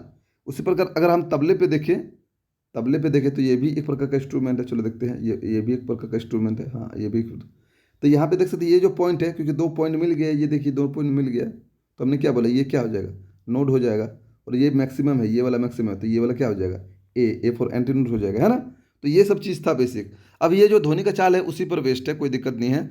तो उत्पन्न ध्वनि की आवृत्ति, जो आप आवृत्ति निकाल रहे हैं, जो फ्रीक्वेंसी, अब आवृत्ति आप भी जानते हैं V equal to n lambda होता है। अगर इसको निकाला जाए तो ये इधर कर देंगे तो क्या हो जाएगा जी, ये V बटा लेमडा हो जाएगा। तो देखो ना, V बटा लेमडा कर दिए हैं, कोई घंटा है, यही वाला है V बटा लेमडा, है ना। तो ये क्या है आप समझ लो कि ध्वनि उत्पन्न आवृत्ति जो आप यहाँ पे बोलते हैं, आवृत्ति जो निकालते हैं अपने मुंह से, यही फॉर्मूला यूज होता है जो आप हवा छोड़ते हैं, तो ये इसी का आधार होता है। देखिए ध्वनि का वेग और यहाँ पे ध्वनि की आवृत्ति, तो बस इससे आप निकाल सकते हो। ये फॉर्मूला तो हम बहुत बार बताए हैं, कोई दिक्कत नहीं, तो ये हमको पढ़ना नहीं है। तो अभी हम आपको बताएं कि ऑर्गन नली दो प्रकार की होती है, एक ओपन ऑर्गन पाइप और क्लोज्ड ऑर्गन पाइप। समझ गए हो इसमें क्या क्या आ जाएगा, जैसे ट्रम्पेट वगैरह ये देखेंगे, ये बांसुरी जैसा रहता है, इस प्रकार बजाने वाला जैसा है ना, तो यहाँ से सीटी मारता है, फूंक मारता है, पाइप की नली के जैसा है, और बजाते हैं, पौ पौ पौ पौ पौ करते रहता है। शादी ब्याह में देखे होंगे, इसे बड़ा बड़ा लेके आता है, ठीक है, सब इंस्ट्रूमेंट है। तो ये सब ओपन वाला है, ठीक है। और वो तबला ढोलक, आप ढोलक भी देखोगे इस प्रकार ढोलक रहता है, इस प्रकार ढोलक बना दो, अब ये ढोलक बना, हाँ, इधर से लॉक, इधर से लॉक, इधर से मारता है धक्का, धीना धीना करके वो बजता है, ठीक है। तो देखो ओपन ऑर्गन पाइप और क्लोज ऑर्गन पाइप, अब आप समझ जाएंगे। इन दोनों सिरे खुले रहने के कारण दोनों सिरों पर एंटीनोड का निर्माण होता है, दोनों सिरों पर एंटीनोड का निर्माण होता है। मतलब कैसे दिखाएं जी, दोनों सिरा, ये ध्वनि कट रहा है, तो ये सिरा जो हो गया क्या, एंटीनोड, ये सिरा क्या, एंटीनोड, और जहाँ पे इंटेंसिटी जीरो वो नोड, है ना। नोड एंटीनोड हम समझाते हैं क्या होता है, जहाँ पे इंटेंसिटी शून्य वहाँ पे वो नोड, और जहाँ पे इंटेंसिटी मैक्सिमम, देखो यहाँ पे इंटेंसिटी मैक्सिमम हो रहा है, तो ये एंटीनोड, ये एंटीनोड, मतलब ये सिरे में, ये सिरा है उसका, तो सिरे में एंटीनोड जो होता है, देखिए इसमें दोनों सिरे खुले रहते हैं, दोनों सिरों पे एंटीनोड का निर्माण होता है, तो यहाँ पे एंटीनोड, यहाँ पे एंटीनोड निर्माण हो गया, ठीक है, इतना जानेंगे। अब ये तबला वाला देखो, इनमें एक सिरा बंद होता है, देखो एक सिरा बंद हो गया है ना, बोले ना अभी आपको, एक सिरा बंद हो गया तथा दूसरा सिरा खुला रहता है, ऊपर वाला सिरा खुला रहता है। बंद सिरे पर नोड, ये बंद सिरा है तो बंद सिरा पे नोड बनेगा, और ये खुले सिरे पे एंटीनोड बनेगा, एंटीनोड, एंटीनोड खत्म। ये क्वेश्चन पूछेगा आपसे, यदि पूछेगा तो। नहीं नहीं पूछता है जी, खाली जान लो, ये सब थोड़ा सा एक एक लाइन है, जान लो खाली, बस समझ गए होगे। ओपन ऑर्गन पाइप की ध्वनि सुरीली होती है। आप देखेंगे बांसुरी को अगर देखो और तबला को देखो, तो तबला मोट जैसा आवाज़ सुनाई देगा, ये तबला जो है मोटा जैसा आवाज़ देगा, लेकिन ये सुरीली, सुरीली पतला भी कर सकते हो आप, मतलब अच्छा है ना। बांसुरी बजता है तो कितना मन शांत जैसा हो जाता है। यही मैटर है, ये सुरीली आवाज़ प्रदान करता है। बात समझे? समझ गए होंगे। अब देखिए, ओपन ऑर्गन पाइप की ध्वनि सुरीली होती है।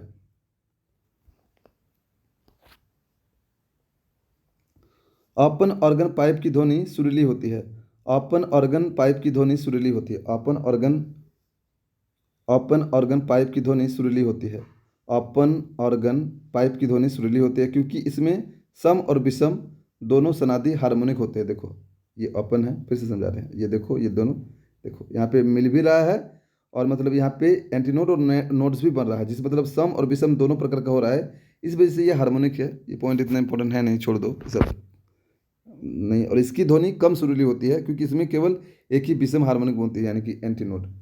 मतलब एंटीनोड कितने के को बनता है? एंटीनोड एक ही को बनता है ना, ये रहा एक ही को एंटीनोड बनता है, लेकिन ये नोड एक बनता है, ठीक है ना, मतलब विषम रहता है, एक एक बन रहा है। लेकिन उसमें देखो क्या होता है, ये दो एंटीनोड बनता है, इधर भी एंटीनोड ये भी एंटीनोड, यानी सम सम बन रहा है, इसी वजह से ऐसा होता है, ठीक है। अब देखो ये चीज़ जो हम दिखा दिए हैं, ये बांसुरिया है, ये बांसुरिया है, ठीक है ना, इसी चीज़ को दिखा दिए हैं, ठीक है ना। और इसके बीच जो वेव बन रहा है ये इस प्रकार है। और ये, ठीक है, ये देखो एंटीनोड, ये एंटीनोड, ये देखो यहाँ पे ये जो पॉइंट है ये नोड, ये वाला है ये नोड है, ठीक है। जो खुला हुआ है वो एंटीनोड है। अब देखो आप एक चीज़ यहाँ देखो, ये जो पूरा होता है हमने आपको बोला। अब यहाँ पे अगर आप नहीं भी समझो तो आप समझो, मान लो इस बांसुरी की लंबाई हम एल मानते हैं, ये एल मानते हैं, ये सब नहीं पूछता लेकिन फिर भी जान लो, अगर अगर भाई पूछ दे तो ये एल होता है, ठीक है ना। और आपको पता है कि एंटीनोड और एंटीनोड के बीच जो है दूरी को क्या कहते हैं? जो एल बटा जो होता क्या है, जो होता क्या जी, आपसे बोलिए, होता क्या है? ए और एंटीनोड के बीच की जो तरंगदैर्घ्य होता है वो तरंगदैर्घ्य क्या होता है? बोलिए, तरंगदैर्घ्य होता क्या है? तरंगदैर्घ्य नहीं, लंबाई मान सकते हैं कि ये इसके और इसके बीच, यानी एंटीनोड और एंटीनोड के बीच जो तरंगदैर्घ्य होता क्या है? तो एल बटा टू होता है, हमने बोला था, है ना। और अगर एंटीनोड और नोड के बीच बोला जाए तो वो लैम्डा बटा फोर हो जाता है ये, लेकिन हम यहाँ पे निकाल रहे क्या, ए और ए के बीच, यानी एंटीनोड और एंटीनोड के बीच, तो ये लैम्डा बाई टू हो जाएगा। तो इस प्रकार इसको अगर पूरा एल माने तो ये एल बराबर क्या हो जाएगा? लैम्डा बटा टू हो जाएगा। ये एल क्या है? ये बांसुरी की लंबाई है, जितना भी बड़ा होगा। अब इसको उधर लेके गए तो ये लैम्डा बराबर क्या हो जाएगा? टू एल हो जाएगा जी, टू एल हो जाएगा। किसी को कोई दिक्कत? टू एल हो जाएगा, ये देखो टू एल ये लिख के रखा हूँ, तो किसी को समझने में दिक्कत होगा? नहीं होना चाहिए। उसी प्रकार अगर इसमें देखें तो एक इसको, ये तबला वाला है, देखो एक तरफ लॉक है, ये मतलब लॉक है, आप समझो लॉक है, ठीक है, और ऊपर वाला खुला है, तो ये नीचे में एंटीनोड बना, ऊपर में नोड बना। अब आपसे बताइए, हमने आपको अभी पहले बताए, अब आप ये क्वेश्चन ना कीजिएगा कि सर नोड और एंटीनोड के बीच दूरी क्या होता है। तो एंटीनोड और नोड के बीच दूरी हम क्या बोले थे? लैम्डा बटा फोर होता है। और इसको भी अगर इसकी लंबाई, अगर तबला की लंबाई एल माने तो एल बराबर क्या हो जाएगा? लैम्डा बटा फोर हो जाएगा। तो अगर एल बराबर लैम्डा बटा फोर हो जाएगा तो इसको उधर ले जाएंगे तो लैम्डा बराबर क्या हो जाएगा? फोर एल हो जाएगा। तो यहाँ पे देखो ये फोर एल, किसी को कोई दिक्कत नहीं ना? किसी को कोई दिक्कत नहीं, लैम्डा बराबर फोर एल, ठीक है, इस प्रकार हो जा रहा है। अगर आपको याद रखना है कि ये बांसुरी की लंबाई का कितना होता है, ये कितना होता है, देखो सबसे आसान है, ये वाला ओपन है, ओपन है, और ये वाला क्लोज्ड है, क्लोज्ड है ना, ये क्लोज्ड है, ये तो जान गए हो। अब देखो कैसे ट्रिक है, अगर भूल गए कि लैम्डा बराबर कितने एल के बराबर होता है, आपसे पूछ लिया ये ओपन में, और ये लैम्डा बराबर यहाँ पे पूछ लिया कि लैम्डा बराबर ये कितने के बराबर, यहाँ पे बोलेगा लैम्डा बराबर कितने एल के बराबर होता है, एल यहाँ पे लिख दिए। अब कन्फ्यूजन यहाँ पे ये है कि चार लिखे कि दो लिखे। तो देखिए ये क्लोज्ड है, अब चार को भी देखो, अरे बेटा कहाँ चले गए तू रे, कहाँ चले गए तू रे, रुको, क्या है ये लैम्डा बराबर, देखिए हम एल लिखते हैं और ये लैम्डा बराबर एल लिखते हैं। अब यहाँ पे दो लिखे कि चार लिखे, ये कन्फ्यूजन। तो देखिए ये क्लोज्ड, क्लोज्ड ये पाइप है, क्लोज्ड पाइप, तो क्लोज्ड ये पाइप है क्लोज्ड। अब क्लोज्ड में चार को देखिए, चार भी क्लोज्ड है, चार देखिए क्लोज है ना, चार देखिए बंद है चारों तरफ से, ये चार क्लोज्ड है। तो क्लोज्ड है तो यहाँ पे लिख देंगे चार क्लोज्ड। और ये तो याद हो जाएगा, यदि इसको याद कर ले तो ये याद हो जाएगा कि ये ओपन है, तो इसमें दो लिखेंगे, दो एल। तो देखिए इस प्रकार लैम्डा बराबर टू एल हो जाएगा। टू एल क्या, अगर आपको बोले कि तरंग दैर्घ्य क्या होगा, ओपन में तरंग दैर्घ्य क्या होगा और क्लोज में तरंग दैर्घ्य क्या होगा, ओपन पाइप में तरंग दैर्घ्य क्या हो गया, क्लोज पाइप में तरंग दैर्घ्य क्या हो गया। ये क्वेश्चन भी आपको देखने को मिलेगा, ये क्वेश्चन इंपॉर्टेंट है, ये क्वेश्चन पूछा है, ठीक है ना, आपको हो सकता है होगा। तो तरंग दैर्घ्य जो होता है ये बांसुरी या ओपन पाइप का जो है वो उसके लंबाई के दुगना हो जाता है, इस लंबाई के दुगना हो जाता है, इस प्रकार भी क्वेश्चन रहेगा। और तरंग दैर्घ्य इसमें क्या हो जाएगा, क्लोज में उसके लंबाई के 4 गुना होता है। बस ये आपको पॉइंट कर लेना है, आपका ओपन पाइप और क्लोज पाइप खत्म। ये सब कहाँ क्या होता है आप समझ गए होंगे। ये सब क्वेश्चन को हम बाद में करेंगे, उससे पहले देखिए यहाँ पे क्वेश्चन देख लीजिए। वेल की इकाई क्या होता है, तो वेल की इकाई क्या होता है जी, घर्षण की तीव्रता को ही वेल की इकाई कहते हैं। वेल किसकी इकाई होता है, तो वो तीव्रता की, ठीक है, तीव्रता का ही होता है। इसका एक नेपर भी आपका होता है, ठीक है ना, नेपर भी, ठीक है ना, तो याद कर लीजिएगा, अगर पूछ लेता है नेपर तो मार दीजिएगा। ध्वनि तरंग किस दर से यात्रा करती है, अब ध्वनि तरंग को बस यहाँ कुछ नहीं फुट फुट में कर दिया, फुट देख रहे हैं, फुट में, तो ऑप्शन सी हो जाएगा। कैसे यात्रा, तो 332 होता है ना, 332 यहाँ देखिए दिखा, मैं पूरा लिखा हुआ है, कोई दिक्कत नहीं, यहाँ 332 होता है, समझ लीजिए बातों को, 332 होता है। अब 1 मीटर बराबर जो है 3.281 फुट के बराबर होता है। तो इसको अगर गुना करें तो मीटर को चेंज कर देंगे, ये इससे गुना हो जाएगा, मतलब ये मीटर को चेंज करेंगे, ये इससे गुना हो जाएगा, तो गुना करेंगे तो 10 समथिंग आएगा, इतना फुट पर सेकंड। तो ये अप्रोक्स में हम यहाँ पे लिए, अप्रोक्स में, ये अप्रोक्स का साइन है, ये अप्रोक्स का साइन है, ये वाला 1100 फुट सेकंड, क्योंकि ऑप्शन देखिए, ऑप्शन में ऐसा कोई नहीं दिया हुआ जो पॉइंट में आप लगा सकते हो। तो 1100 फुट पर सेकंड में आप देख लिए, क्योंकि बाकी सब यार्ड में है, कोई मिल में है, कोई मिल में है, तो हमको यहाँ पे फुट पर सेकंड सही लगा, तो सही में आप आ गया, ठीक है, कोई दिक्कत नहीं। अगर ऐसा क्वेश्चन देता है तो यहाँ पे बोल रहा है ये तो बन ही जाएगा, एक तरंग की आवृत्ति इतना हर्ट्ज है, तरंग की चाल इतना मीटर है, तो उसकी तरंग दैर्घ्य क्या हो जाएगा। भैया ये फॉर्मूला जानते होंगे, क्या होता जी, दो उल्टा कर दिया, v equal to n lambda होता है, तो हमको क्या बोला तरंग दैर्घ्य, तो ये निकालना, तो ये इसका भागा हो जाएगा, तो v बटा एन हो जाएगा, ये फ्रीक्वेंसी है, तो फ्रीक्वेंसी तो यहाँ पे 120 दिया हुआ था, 480 बटा 120, ये कटा, ये 12×4=48, तो हो जाएगा बी इसका आंसर, कोई दिक्कत नहीं, इसका बी आंसर हो जाएगा, आप तुरंत निकाल लोगे, ठीक है। बिट्स क्या है ये हम लोग बाद में बात करेंगे, पहले जान लो ये बिट्स का जो है उत्पन्न किस घटना का परिणामी है, तो ये इंटरफेरेंस के कारण होता है, आगे चल के हम ये बिट्स पढ़ेंगे, बिट्स क्या होता है, ठीक है, बिट्स क्या पढ़ेंगे हम आगे पढ़ेंगे, ठीक है। अब देखो यहाँ पे पर्दे पर प्रदर्शित पिक्सल किसकी संख्या जानी जाती है, पर्दे की, तो ये स्पष्टता, देखिए आप जितना पिक्सल का कैमरा, जैसे आप मोबाइल लिए, आपके पास 48 मेगापिक्सल, जितना मेगापिक्सल का लीजिएगा उतना क्लियर इमेज आएगा, तो वही बोला, पर्दे पर प्रदर्शित पिक्सल की संख्या जानी जाती है पर्दे की स्पष्टता के रूप और रंग से, ठीक है ना, स्पष्टता के रूप रंग में, ठीक है। तो मतलब जो आप क्लियरिटी देखते हैं, क्लियरिटी, क्लियरिटी, तो क्लियरिटी ही जो है ये MB यानी मेगापिक्सल को, एम जो मेगापिक्सल को डिनोट करता है ना, पिक्सल को, जो आपका पिक्सल है, MB बोल रहे हैं ये पिक्सल को, जैसे कि 48 पिक्सल, 64 पिक्सल कैमरा में भी सुने होंगे, तो ये सब चीज़ है।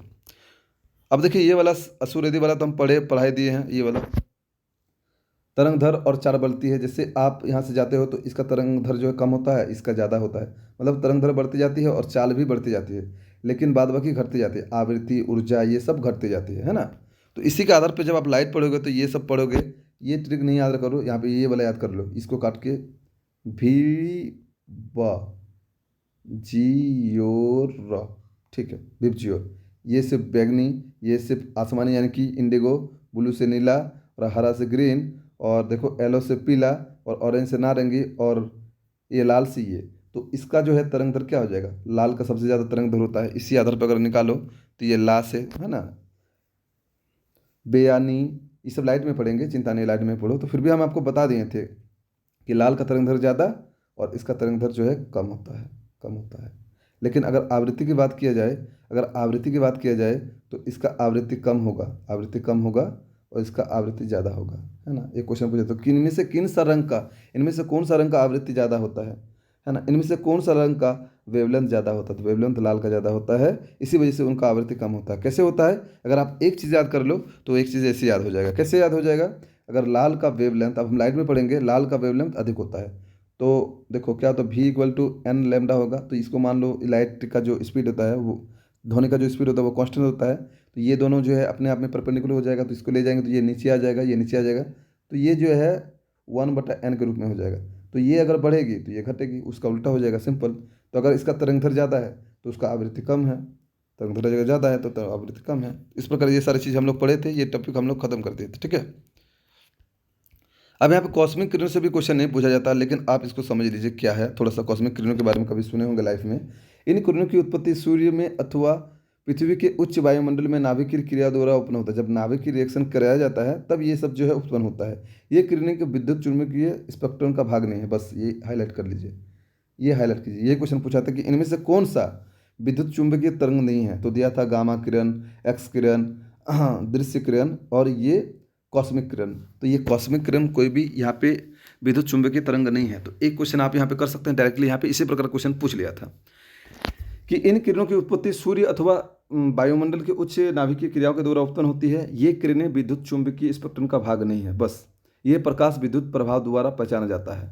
तो इसको हम हटाते हैं, ये वाला पॉइंट याद रखो, बस ये वाला पॉइंट और कुछ नहीं।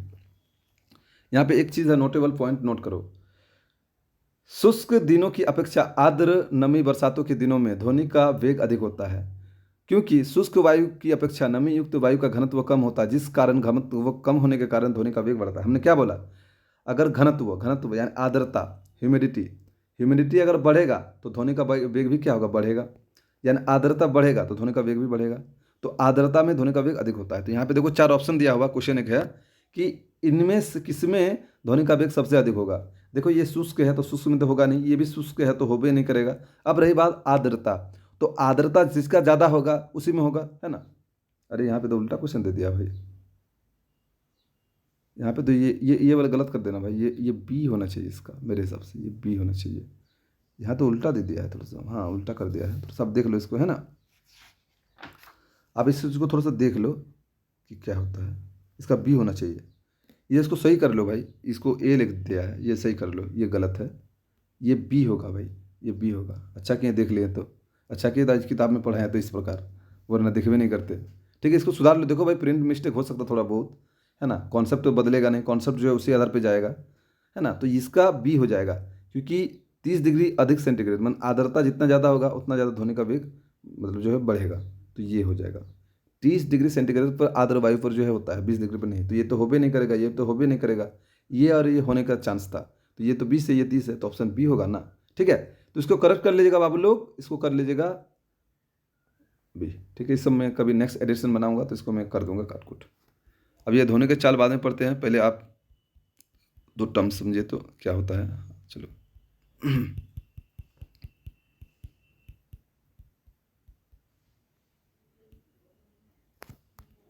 देखो अनुनाद को थोड़ा समझो, यहाँ से भी क्वेश्चन नहीं पूछता लेकिन समझो, थोड़ा सा समझो। और प्रोनोदित कंपन समझो, रेजोनेंस एंड फोर्स्ड वाइब्रेशन के बारे में समझो, थोड़ा सा समझो। ये थोड़ा सा है, कदम ताले चलते हैं तो ये थोड़ा सा एक दूसरा क्वेश्चन तो नहीं पूछता लेकिन फिर भी समझो। किसी वस्तु की अपनी एक स्वाभाविक आवृत्ति होती है, सभी वस्तु का अपना एक होता है आवृत्ति, ठीक है ना, जिसमें कि वो वस्तु कंपन करती है, ठीक है, कंपन करती है। परंतु जब इस वस्तु पर बाह्य आवृत्ति बल लगाया जाता है तो पहले ये वस्तु जो है अपनी स्वाभाविक आवृत्ति से कंपन करने का चेष्टा करती है, परंतु बाद में बाह्य बल के कारण कंपन करने लगता है। इसी घटना को प्रणोदित कंपन कहते हैं, यानी कि फोर्स्ड वाइब्रेशन कहते हैं। सुनिए समझिए, मान लीजिए दुनिया में कोई भी वस्तु है, मान लीजिए लोलक है, ठीक है ना, ये लोलक है सपोज दैट, ये मान लो अपने आप आपको नहीं दिख रहा है, लेकिन ये अपने आप में थोड़ा बहुत ऐसा ऐसा करके वो मूव कर रहा है, ऐसा ऐसा करके ऐसा जा रहा है, फिर ऐसे आ रहा है, ऐसे जा रहा है, फिर ऐसे आ रहा है। वो मतलब कुछ ना कुछ अंदर में थोड़ा सा कंपन हो रहा है, एकदम नेग्लिजिबल। अगर माइक्रोस्कोपिक लेवल पे देखा जाए तो वो अपने इनिशियल स्थिति में जो उसका आवृत्ति होता है उस आधार पे वो करता है।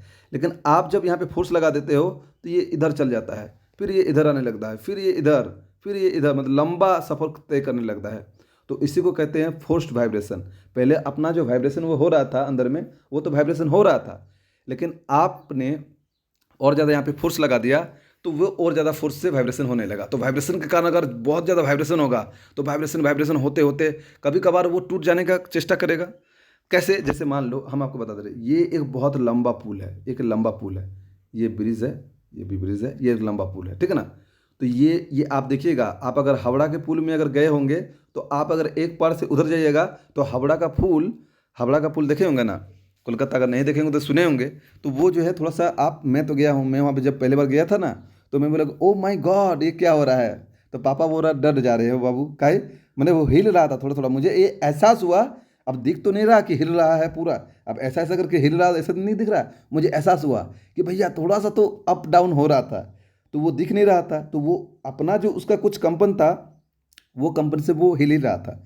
लेकिन मान लो, अगर मान लो 500 गाड़ी, 500 या फिर सैनिक का बहुत लंबा सैनिक का टुकड़ा अगर चलना स्टार्ट कर दे, तो एकाएक फोर्स बढ़ जाएगा। तो फोर्स जब बढ़ जाएगा तो ये बीच में आ जाएगा, तो बीच में आ जाएगा तो फिर और ये दोलन करने लगेगा, फिर ये इस प्रकार का दोलन होने लगेगा, है ना, इस प्रकार का दोलन होने लगेगा, फिर इस प्रकार का दोलन होने लगेगा। तो इसी कारण से सैनिक जब चलता है तो बोला जाता है कि आप एक एक गुट में चलो, एक एक गुट पहले पार करो, फिर एक एक गुट पार करो, एक ही साथ मत चलो सब, वरना यहाँ पे लोड अधिक होने के कारण ये पुल जो है टूट जाएगा, और ऐसा घटना हो चुका है। तो इसीलिए ये फोर्स वाइब्रेशन और रेजोनेंस को पढ़ना इंपॉर्टेंट है। चलो देखते हैं कि क्या है कांड।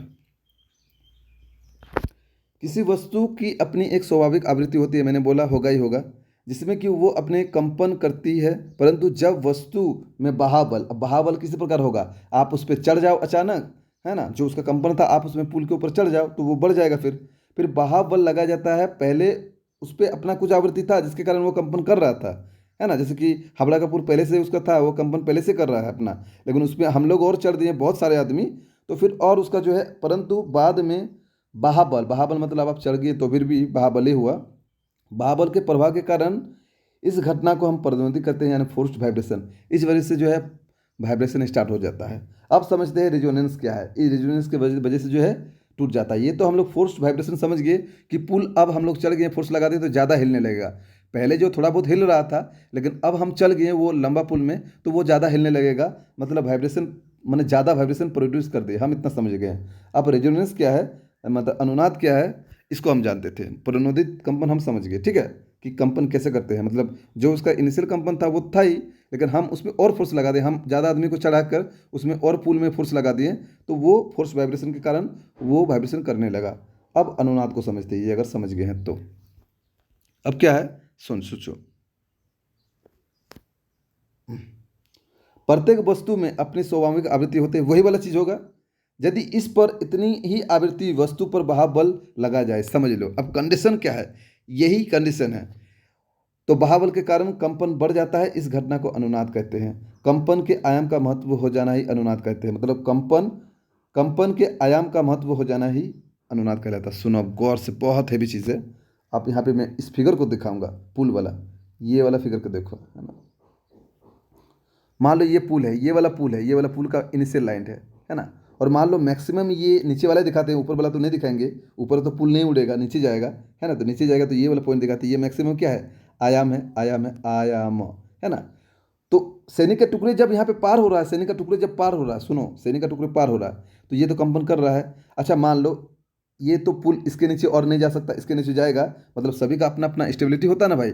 हाँ भाई, हम इसके मैक्सिमम जा सकते हैं। अगर बोलूँ कि मैं कलम चेंज करता हूँ थोड़ा सा, अगर बोलूँ मैं आप इसके नीचे आ जाओ, तो पुल तो फिर टूट जाएगा। पुल का कैपेसिटी है वो इतना नीचे ही जा सकता है, ये पुल का कैपेसिटी है कि हम इतने नीचे जा सकते हैं अगर बैंड होते हैं तो यहाँ पे मान लो बहुत सारे सैनिक हो गया और पुल इस प्रकार हो गया, और इससे अगर ज़्यादा चल जाएगा तो पुल नहीं टूट जाएगा, अब इसे टूट जाएगा। तो ये भी कॉन्सेप्ट है कि वाइब्रेशन का। तो मान लीजिए अचानक से यहाँ का अगर बल लग गया ज़्यादा, तो ये मान लीजिए ये जो मैक्सिमम इसका आयाम है, मान लो वो सह सकता है 500, ठीक है ना, 500 न्यूटन या 500 मीटर, है ना, ये यहाँ से सह सकता है। अब यहाँ पे 500 मीटर का ये आप लोड भी दे दो, 500 न्यूटन का लोड भी दे दो, और 500 न्यूटन वो झेल भी सकता है, और 500 न्यूटन का लोड भी दे दो, तो मतलब दोनों को बराबर कर दिया जा रहा है। मतलब जो उसका कैपेसिटी है झेलने का, आप उतना ही लोड भी दे रहे हो, तब तो वो टूटबे करेगा।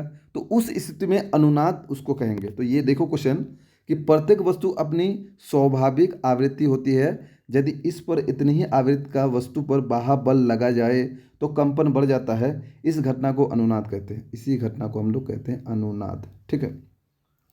इस घटना को हम लोग क्या कहेंगे, अनुनाद, यानी रिजोनेंस। कंपन के आयाम का महत्व हो जाना ही अनुनाद कहलाता है। मतलब अनुनाद बोला कि ये वाला स्थिति जो है, या नीचे वाला पॉइंट है, यहाँ तक अगर ये अगर मिल गया, ये मैक्सिमम जो आयाम होता है वहाँ अगर उस कंपन का आयाम जो मिल गया, मतलब यहाँ से भी कंपन कर रहा है, तो दोनों इक्वलाइज हो गया, मतलब इक्वल हो गया, तो उस घटना को हम लोग अनुनाद कहेंगे, ठीक है। अब देखो एग्जाम्पल देखो, ये घटना हो चुका है। अमेरिका के ट्रिकोमा एक पुल था, ये अनुनाद के कारण ही क्षतिग्रस्त हो गया। क्या हुआ था, वो पुल का जितना सहने का शक्ति है उतना ही लोड इसमें पड़ गया और वो दोनों बराबर हो गया, मतलब कंपन बराबर हो गया, ठीक है ना। तो और एम्पलीट्यूड के बराबर हो गया, इस वजह से ये पुल टूट गया था और बहुत सैनिकों का मौत हो गया था, ये वाला। तो इसीलिए सैनिकों को इसका ट्रेनिंग अच्छे से दिया जाता है कि जब आप कदम ताले मिलाओ, जब आप कदम से कदम मिलाओ, तो आप एक गुट्ठ में बनकर चलो, सबसे बेस्ट रहेगा। तो देखो यहाँ पे है तानसेन।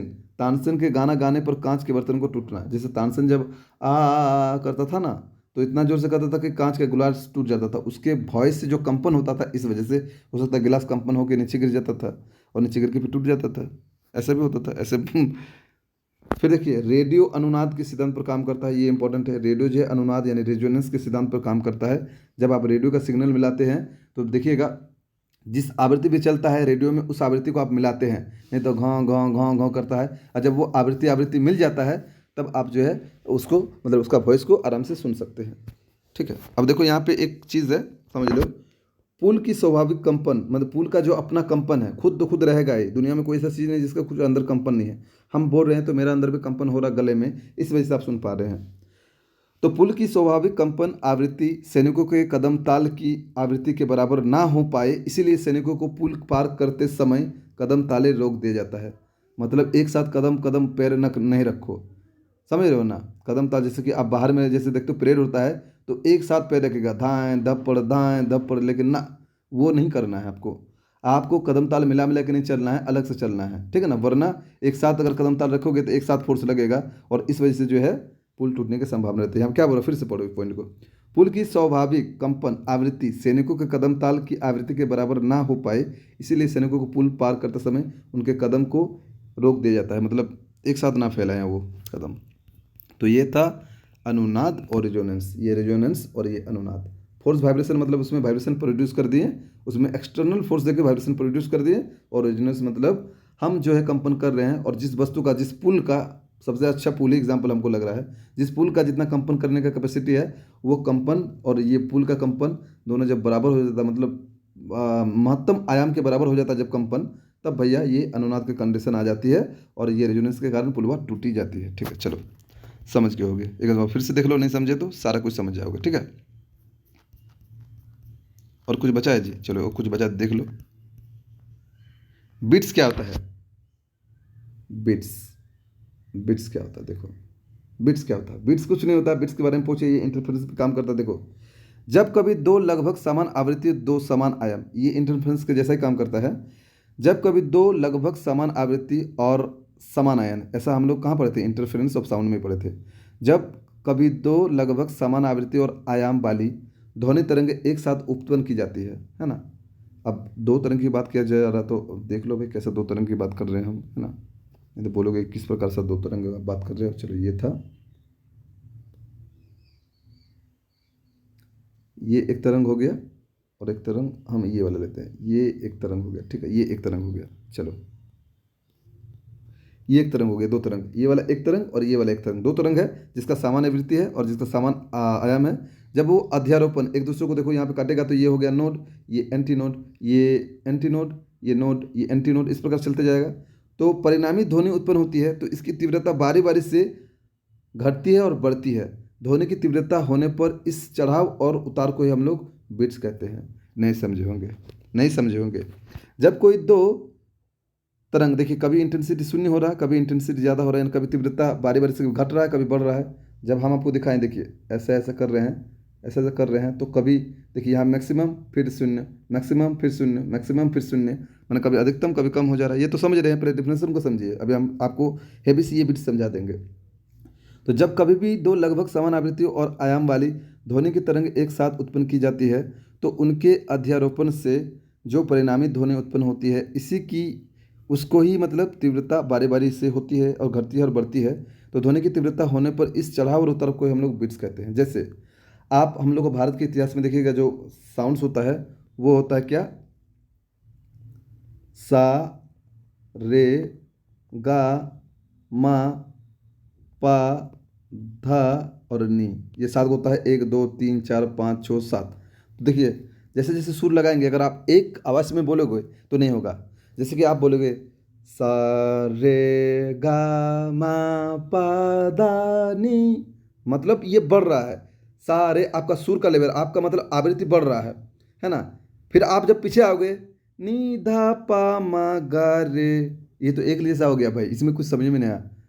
नी धा पा मा तो घट रहा है। तो आप इधर आओगे तो देखो वो जो है आवृत्ति घट रहा है, ऊपर जाओ तो आवृत्ति बढ़ते जा रहा है। मतलब तीव्रता, जैसे आप पहले बोलेंगे सा रे गा मा, आपका आवाज उच्च होते जा रहा है, धीरे धीरे आपका आवाज उच्च होते जा रहा है। देखिए सा रे गा मा पा, बढ़ रहा ना, धीरे धीरे आपका आवाज बढ़ रहा है। तो इसका मतलब क्या समझे कि आपकी ध्वनि का मैंने चढ़ रहा, आपका ध्वनि धीरे धीरे चढ़ रहा है। आपका ध्वनि बोलता नहीं कि थोड़ा सा सुर लगाओ रे, थोड़ा सा स्केल लगा के थोड़ा सा और बढ़ाओ, तो बोलता होगा गाना वाना अगर है तो आप देखोगे कभी कभी वो सुर लगा के ऊपर चढ़ता है, उसका वो आवाज़ चढ़ता है ऊपर, फिर वो नीचे लाता है। तो जो गायक लोग होता है, कभी आवाज़ को ऊपर चढ़ाता है, मतलब कभी खींचता है तो कभी नीचे गिराता है, कभी खींचता है तो कभी नीचे गिराता है। तो यही बीट्स कहलाता है। मतलब उतार चढ़ाव जो होता है ना तीव्रता में, जैसे कभी जोर से, जैसे अगर हम पा में चल गए तो देखिए पा में जाएंगे तो आवाज़ धीमा से जोड़ हो जाएगा। कैसे, सा रे गा मा पा, देखिए पा तो जोर से हो रहा है ना। धा नी मैंने और बढ़ेगा, फिर इधर घूम के आएंगे नी धा पा में, तो इस प्रकार होता है। जो गाना गाता है वो अच्छे से जानता होगा, है ना। तो ये सारी चीज़ है उतार चढ़ाव, इसी को हम लोग बिट्स कहते हैं। तो आई होप ये सारे गामा पाधानी से सब समझ गए हैं। यहाँ पे देखो बिट्स, यानी बिट्स को हिंदी में क्या बोलते हैं, विस्पंद की घटना ध्वनि के व्यतिकरण का ही एक उदाहरण है। इसी पर एक क्वेश्चन आया था, तो क्योंकि सेमी बोलता है, क्योंकि सेमी है, उसी प्रकार हम कॉन्स्ट्रक्टिव और डिस्ट्रक्टिव के बारे में भी समझाएं आपको, तो बस आप समझ सकते हैं। अब देखो, बाजे वाले अपने बाजे को स्वरित करने के लिए विस्पंदों का प्रयोग करता है, मैंने बिट्स का प्रयोग करता है। खानों के खतरनाक गैसों का पता लगाने में भी इसका उपयोग किया जाता है, बिट्स का। अब देखो क्या है, दुनिया के प्रत्येक संगीत पद्धति में अलग अलग आवृत्तियों वाले टोन होते हैं। अब इसलिए अरिजीत सिंह का अलग टोन, मेरा अलग टोन, मेरा तो तुलना मत करो, मतलब और किसी सिंगर का, जिसमें से संगीत धुन की उत्पत्ति होती है। भारतीय संगीत की पद्धति मुख्यतः 7 स्वर से होते हैं। ये 7 स्वर क्या है देख लीजिए, सा रे गा मा पा धा नि सा, एक लेवल पे बोल रहे हैं भैया, कोई डिफरेंस ही नहीं हुआ, लेकिन सा रे गा मा चल रहा है। देखिए पहले ये सा का 250 हर्ट्ज, फिर ये रे का देखो 285, फिर ये गा का देखो 294, फिर ये माँ का देखो बढ़ रहा है, मैंने धीरे धीरे बढ़ते जा रहा है, मैंने आवृत्ति बढ़ते जा रहा है। इसी आवृत्ति को गाना गाते हैं तो बढ़ाते हैं फिर घटाते हैं, गाना बढ़ाते हैं फिर घटाते हैं, स्केल बढ़ाते हैं फिर घटाते हैं, स्केल बढ़ाते हैं फिर घटाते हैं, मैंने उतार चढ़ाव हो रहा है। इसी को हम लोग बीट कहते हैं, या निस्पंदन, यानी कि निस्पंदन, विस्पंदन, सॉरी विस्पंदन। तो ये हमारा टॉपिक खत्म। अब आप ये जो चीज़ है याद कर लो, जैसे कि हमने बोला था कि साधारण बातचीत के लिए जो है 30 से 40 होना चाहिए। जोर से बातचीत के लिए जैसे जोर से बातचीत करेंगे तो उसका जो है कितना डेसिबल में तीव्रता होता है, इंटेंसिटी, मतलब जोर से तीव्रता होता क्या है जी, जोर से या धीमा गति से बोलना ही तीव्रता होता है। तो नॉर्मल बात कर रहे हैं तो 30-40 से आप कर रहे हैं। अगर आप जोर से बोल रहे हैं तो आप बोलते हैं अरे भाई थोड़ा सा धीरे बोलो ना यार, दिमाग खराब कर रहे हो, तो वो जोर से बोल रहा है। तो जोर से बात से यानी 50-60 के बीच वो डेसिबल रख के बोल रहा है, तो आप कभी बोलते हैं अरे भाई दिमाग मत खराब करो, थोड़ा सा कम आवाज़ में बोलो। मतलब नॉर्मल आवाज़ ये है 30 से 40। तो साधारण जो बातचीत होता है 30 से 40 अगर आपको बोले तो सही है। कोई अगर जोर से बोले, जब झगड़ा आता है तो जोर से बोलता है, तो हमरा मार दे ले तो नहीं छोड़बो, है तब जोर से बोलता है, तब ये आ जाता है जोर से। अब ट्रैक्टर जो होता है, ट्रैक्टर या ट्रक, ये सब का होता है 9 से 90 से 100 के बीच होता है। और ऑर्केस्ट्रा जहाँ पे होता है वहाँ पे 100 डेसिबल का होता है ना। बहुत ज़्यादा साउंड आपको लाउडनेस देखने को मिलेगा उधर, ठीक है। तो लाउडनेस वगैरह ये सब इंटेंसिटी का ही पार्ट है। तो ये सब अगर पूछ लिया जाए तो आपसे बोला जाता है, मैंने बोला आपको 90 से 100 के बीच जो है सुन नहीं सकते आदमी की वॉइस, है ना। और WHO के अनुसार आपको बोला था 45 डेसिबल मतलब मैक्सिमम सही है। अब ध्वनि का स्रोत कुछ है, उसका तीव्रता क्या होता है, जैसे कि मिथुन मोटर का कितना हो जाएगा, मिथुन मोटर भी घूमता तो आवाज़ करता है, तो वो कितना आवाज़ करता है, तो 110 में देखेंगे मिथुन मोटर घूमता होगा। मोटरसाइकिल देखिएगा, भट्टा भट्टा भट्टा 110 में, और ये मोटर है तो ये भी 110। सायरन, जब सायरन बजता है, जब आप देखेंगे सायरन बजता, कोई कंपनी में सायरन बजेगा, या फिर जो दमकल जाता है तो सायरन जब बजाता है तो सबको सुनाई देता है अरे भाई कहीं आग लग गया है, तो ये 110 से 120 होगा। मशीन गन जब चलता है, मूवी में देखे होंगे, रियल लाइफ में तो कभी देखे नहीं होंगे, मूवी में चलता है तो गड्ढ गड्ढ गड्ढ गड्ढ मारता है गोली, पूरा आवाज़ करता है, तो ये 170 हो जाएगा। मिसाइल जब छोड़ी जाती है तो 180 सबसे ज़्यादा मिसाइल का, मतलब जो ऊपर में मिसाइल छोड़ी जाती है जो फटता है, तो वो समझ रहे हो ना। ये सब चीज़ था, अगर करना चाहे तो कर लो। अब हो रहा है 60 से 80 डेसिबल के ऊपर की ध्वनि भारतीय नियम के अनुसार प्रतिध्वनि मानी जाती है। देखो, तो प्रदूषण ध्वनि कब मानी जाती है, अगर 60 से 80 डेसिबल के ऊपर अगर आप करते हो तो ये गलत पाया जाता है। अगर बोलते हैं ना कि बारात में अगर गाना बजा रहे हो तो अगर इससे भी ज़ोर से साउंड में फुल ज़ोर से साउंड बजा रहे हो तो इससे हृदयघात मतलब हार्ट अटैक वगैरह बीमार मतलब से मौत भी हो सकता है। तो इसीलिए बोल रहा है कि नॉइज़ पोल्यूशन आप कम ही कीजिए, जिससे कि अच्छा रहे। नॉइज़ पोल्यूशन भी आपका पागलपन ये सब सारा बीमारी हो जाता है ना। तो इसीलिए देखिए भारत में जो है ये 60 से 80 डेसिबल जो है ये परफेक्ट है, इससे अधिक आप करोगे तो वो गलत है, ठीक है ना। तो ये सिर्फ चीज़ हम लोग का ख़त्म चैप्टर। लेकिन उससे पहले हम आपको बोले थे ये वेग वाला। यहाँ पे दो चीज़ है कि ध्वनि के कुछ माध्यम में आपको पता है कि सॉलिड लिक्विड गैस ये सभी में जो अलग अलग होता है, सॉलिड में सबसे ज़्यादा होगा, है ना। सॉलिड में जो है वेग सबसे ज़्यादा होगा। तो सभी में ये 0 डिग्री का मान दे के रखा है, 0 डिग्री का मान, ठीक है ना, 0 डिग्री। तो 0 डिग्री में ध्वनि का मान क्या होता है ना। तो अलग अलग इंस्ट्रूमेंट तो आप देखिए, इसमें से कुछ का एग्जाम्पल है। 0 डिग्री का बात कर रहा हूँ, लेकिन आपसे 0 डिग्री से नहीं पूछता, आपसे 25 डिग्री से निकालने पूछता है। तो हमने पहले आपको बोल दिया है कि 25 डिग्री में क्या क्या होगा, आप कर लीजिए। तो जो इंपॉर्टेंट क्वेश्चन है आप लोग कर लीजिए। देखिए वायु का कर लीजिए, हम आपको बता दे रहे हैं, बाकी सब आप कर लीजिएगा। वायु का 332 होता है, इसको याद कर लीजिए। और क्या बताएं, जल का जो होता है नॉर्मल जो जल होता है इसका 1493 होता है। और ये देख लीजिए ये 0 डिग्री में भी। और समुद्र जल इसको भी कर लीजिएगा, ये 0 डिग्री में बोल रहा है, लेकिन 0 डिग्री में क्वेश्चन नहीं, 25 डिग्री में पूछ लेता है। और कभी कभी 0 डिग्री में पूछेगा तो सही है, कोई दिक्कत नहीं। तो ये होता है इतना। एल्यूमिनियम का देखिए, एल्यूमिनियम क्योंकि सॉलिड है और आपको पता है ध्वनि की चाल सबसे अधिक किस में होता है, ठोस में। तो ये एल्यूमिनियम देखिए 6420। तो सबसे ज़्यादा अगर पूछा जाए कि किस में ध्वनि की चाल होगा तो एल्यूमिनियम में, है ना, सबसे ज़्यादा। उसके बाद निकेल में होता है, निकेल में कितना होता है, 60-40 होता है, 60-40 होता है। निकेल यहाँ नहीं दिया है लेकिन हम बता रहे हैं। तो ये जो चीज़ है ये सारी चीज़ें आपको जानना था, ठीक है ना। ये इंपॉर्टेंट है, यहाँ से क्वेश्चन आपको पूछने को देखने को मिलेगा। तो समुद्र जल का इस प्रकार, तो ये सारा 0 डिग्री में है। आपसे क्वेश्चन कैसे पूछता है पता है, 25 डिग्री में आपको निकाल के पूछता है ना, 25 डिग्री। तो ये जो चीज़ था ये वायु का कर लीजिएगा 0 डिग्री पे, और जो है हम बता दे रहे नीचे आइए। देखिए ये वाला जो है ये सारे ये 25 डिग्री को लेके गया है। यहाँ पे ये जो है गलत लिखा गया है, ये हवा का जो है 332 से होगा, है ना, हवा का। हाँ हाँ, ये अच्छा ध्वनि की चाल, हवा में ध्वनि की चाल ना, हवा का तो 346 होता है, ये तो 0 डिग्री में होता है। तो इसको हम 346 करेंगे, 346, और सब मीटर पर सेकंड में है, ठीक है ना। इसको काट लीजिएगा, देख लीजिएगा, सही कर लीजिएगा। अब ये क्वेश्चन पूछ के रखा है, ईमानदारी से ये क्वेश्चन को कर लीजिएगा। आसुस जल में ध्वनि की चाल कितना डिग्री में, देखिए 25 डिग्री की बात कर रहा हूँ। ऊपर वाला जो टेबल था वो था 0 डिग्री में, है ना। तो सबसे अधिक जो होगा एल्यूमिनियम का हो जाएगा, हमने बोला क्योंकि ठोस का अधिक होता है। तो 1498 मीटर पर सेकंड, ये सब याद कर लीजिएगा, ये सब वेरी वेरी इंपॉर्टेंट है, साइड में लिख के रखा हूँ। और समुद्र जल में देखिए, ये तो आसुस जल था, अब समुद्र जल, आसुस जल का 1498 और समुद्र जल की 1531, कितना डिग्री में, 25 डिग्री सेंटीग्रेड में ये 1531 मीटर पर सेकंड होता है। तो आसुत जल का ज़्यादा या फिर समुद्र जल का ज़्यादा, तो समुद्र जल का ज़्यादा, तो 1531 मीटर पर सेकंड होता है। तो समुद्र जल का 1531 मीटर पर सेकंड वेग होता है, लेकिन आसुत जल में 1498, ये बहुत इंपॉर्टेंट है। हवा में 346, आप 332 भी याद रखो तो कोई दिक्कत नहीं। आप 25 डिग्री, क्योंकि 1 डिग्री बढ़ता है तो 6.1 बढ़ता है, इसको बढ़ा के गुना कर लीजिए 25 से, और 332 से आप जोड़ दीजिए तो आपको समथिंग समथिंग मतलब 47 आएगा।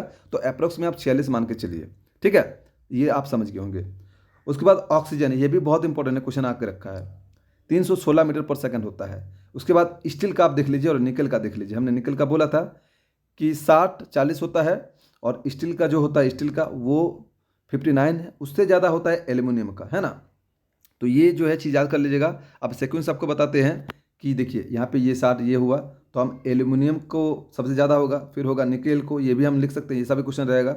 उसके बाद ये स्टील का होगा, है ना। तो इस प्रकार सेक्वेंस में हम देखिए, ये ठोस लोगों का है, ठोस लोगों का कंपेयर किया जाए तो एल्यूमिनियम का सबसे ज़्यादा, फिर निकेल का, क्योंकि एल्यूमिनियम का कितना होता है जी, 64-20 होता है ना, एल्यूमिनियम का 64-20 होता है। उसके बाद निकल का देखिए ये होता है 60-40। उसके बाद स्टील का देखिए 59-60 होता है। उसके बाद ये सारी चीज़ आप लोग कर लीजिएगा, इसको आप 3-4-6 कर लीजिएगा, ठीक है। ये जो है आप ये सब याद कर लीजिएगा, बहुत ही इंपॉर्टेंट है, कर लीजिएगा। और अगर आपसे पूछा जाए, अगर आपसे मैं और कुछ क्वेश्चन पूछता, कहीं खाली स्थान है, हाँ खाली स्थान है यहाँ पे। अब ध्यान से सुनिए, अब हम आपको बता दे रहे हैं, देखिए।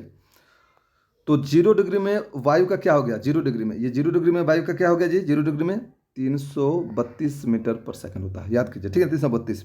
अगर 20 डिग्री में बोला जाए, 20 डिग्री में, ये डिग्री है, 20 डिग्री में वायु का कर रहे हैं, 20 डिग्री में वायु का कितना होगा, 343 मीटर पर सेकंड होगा।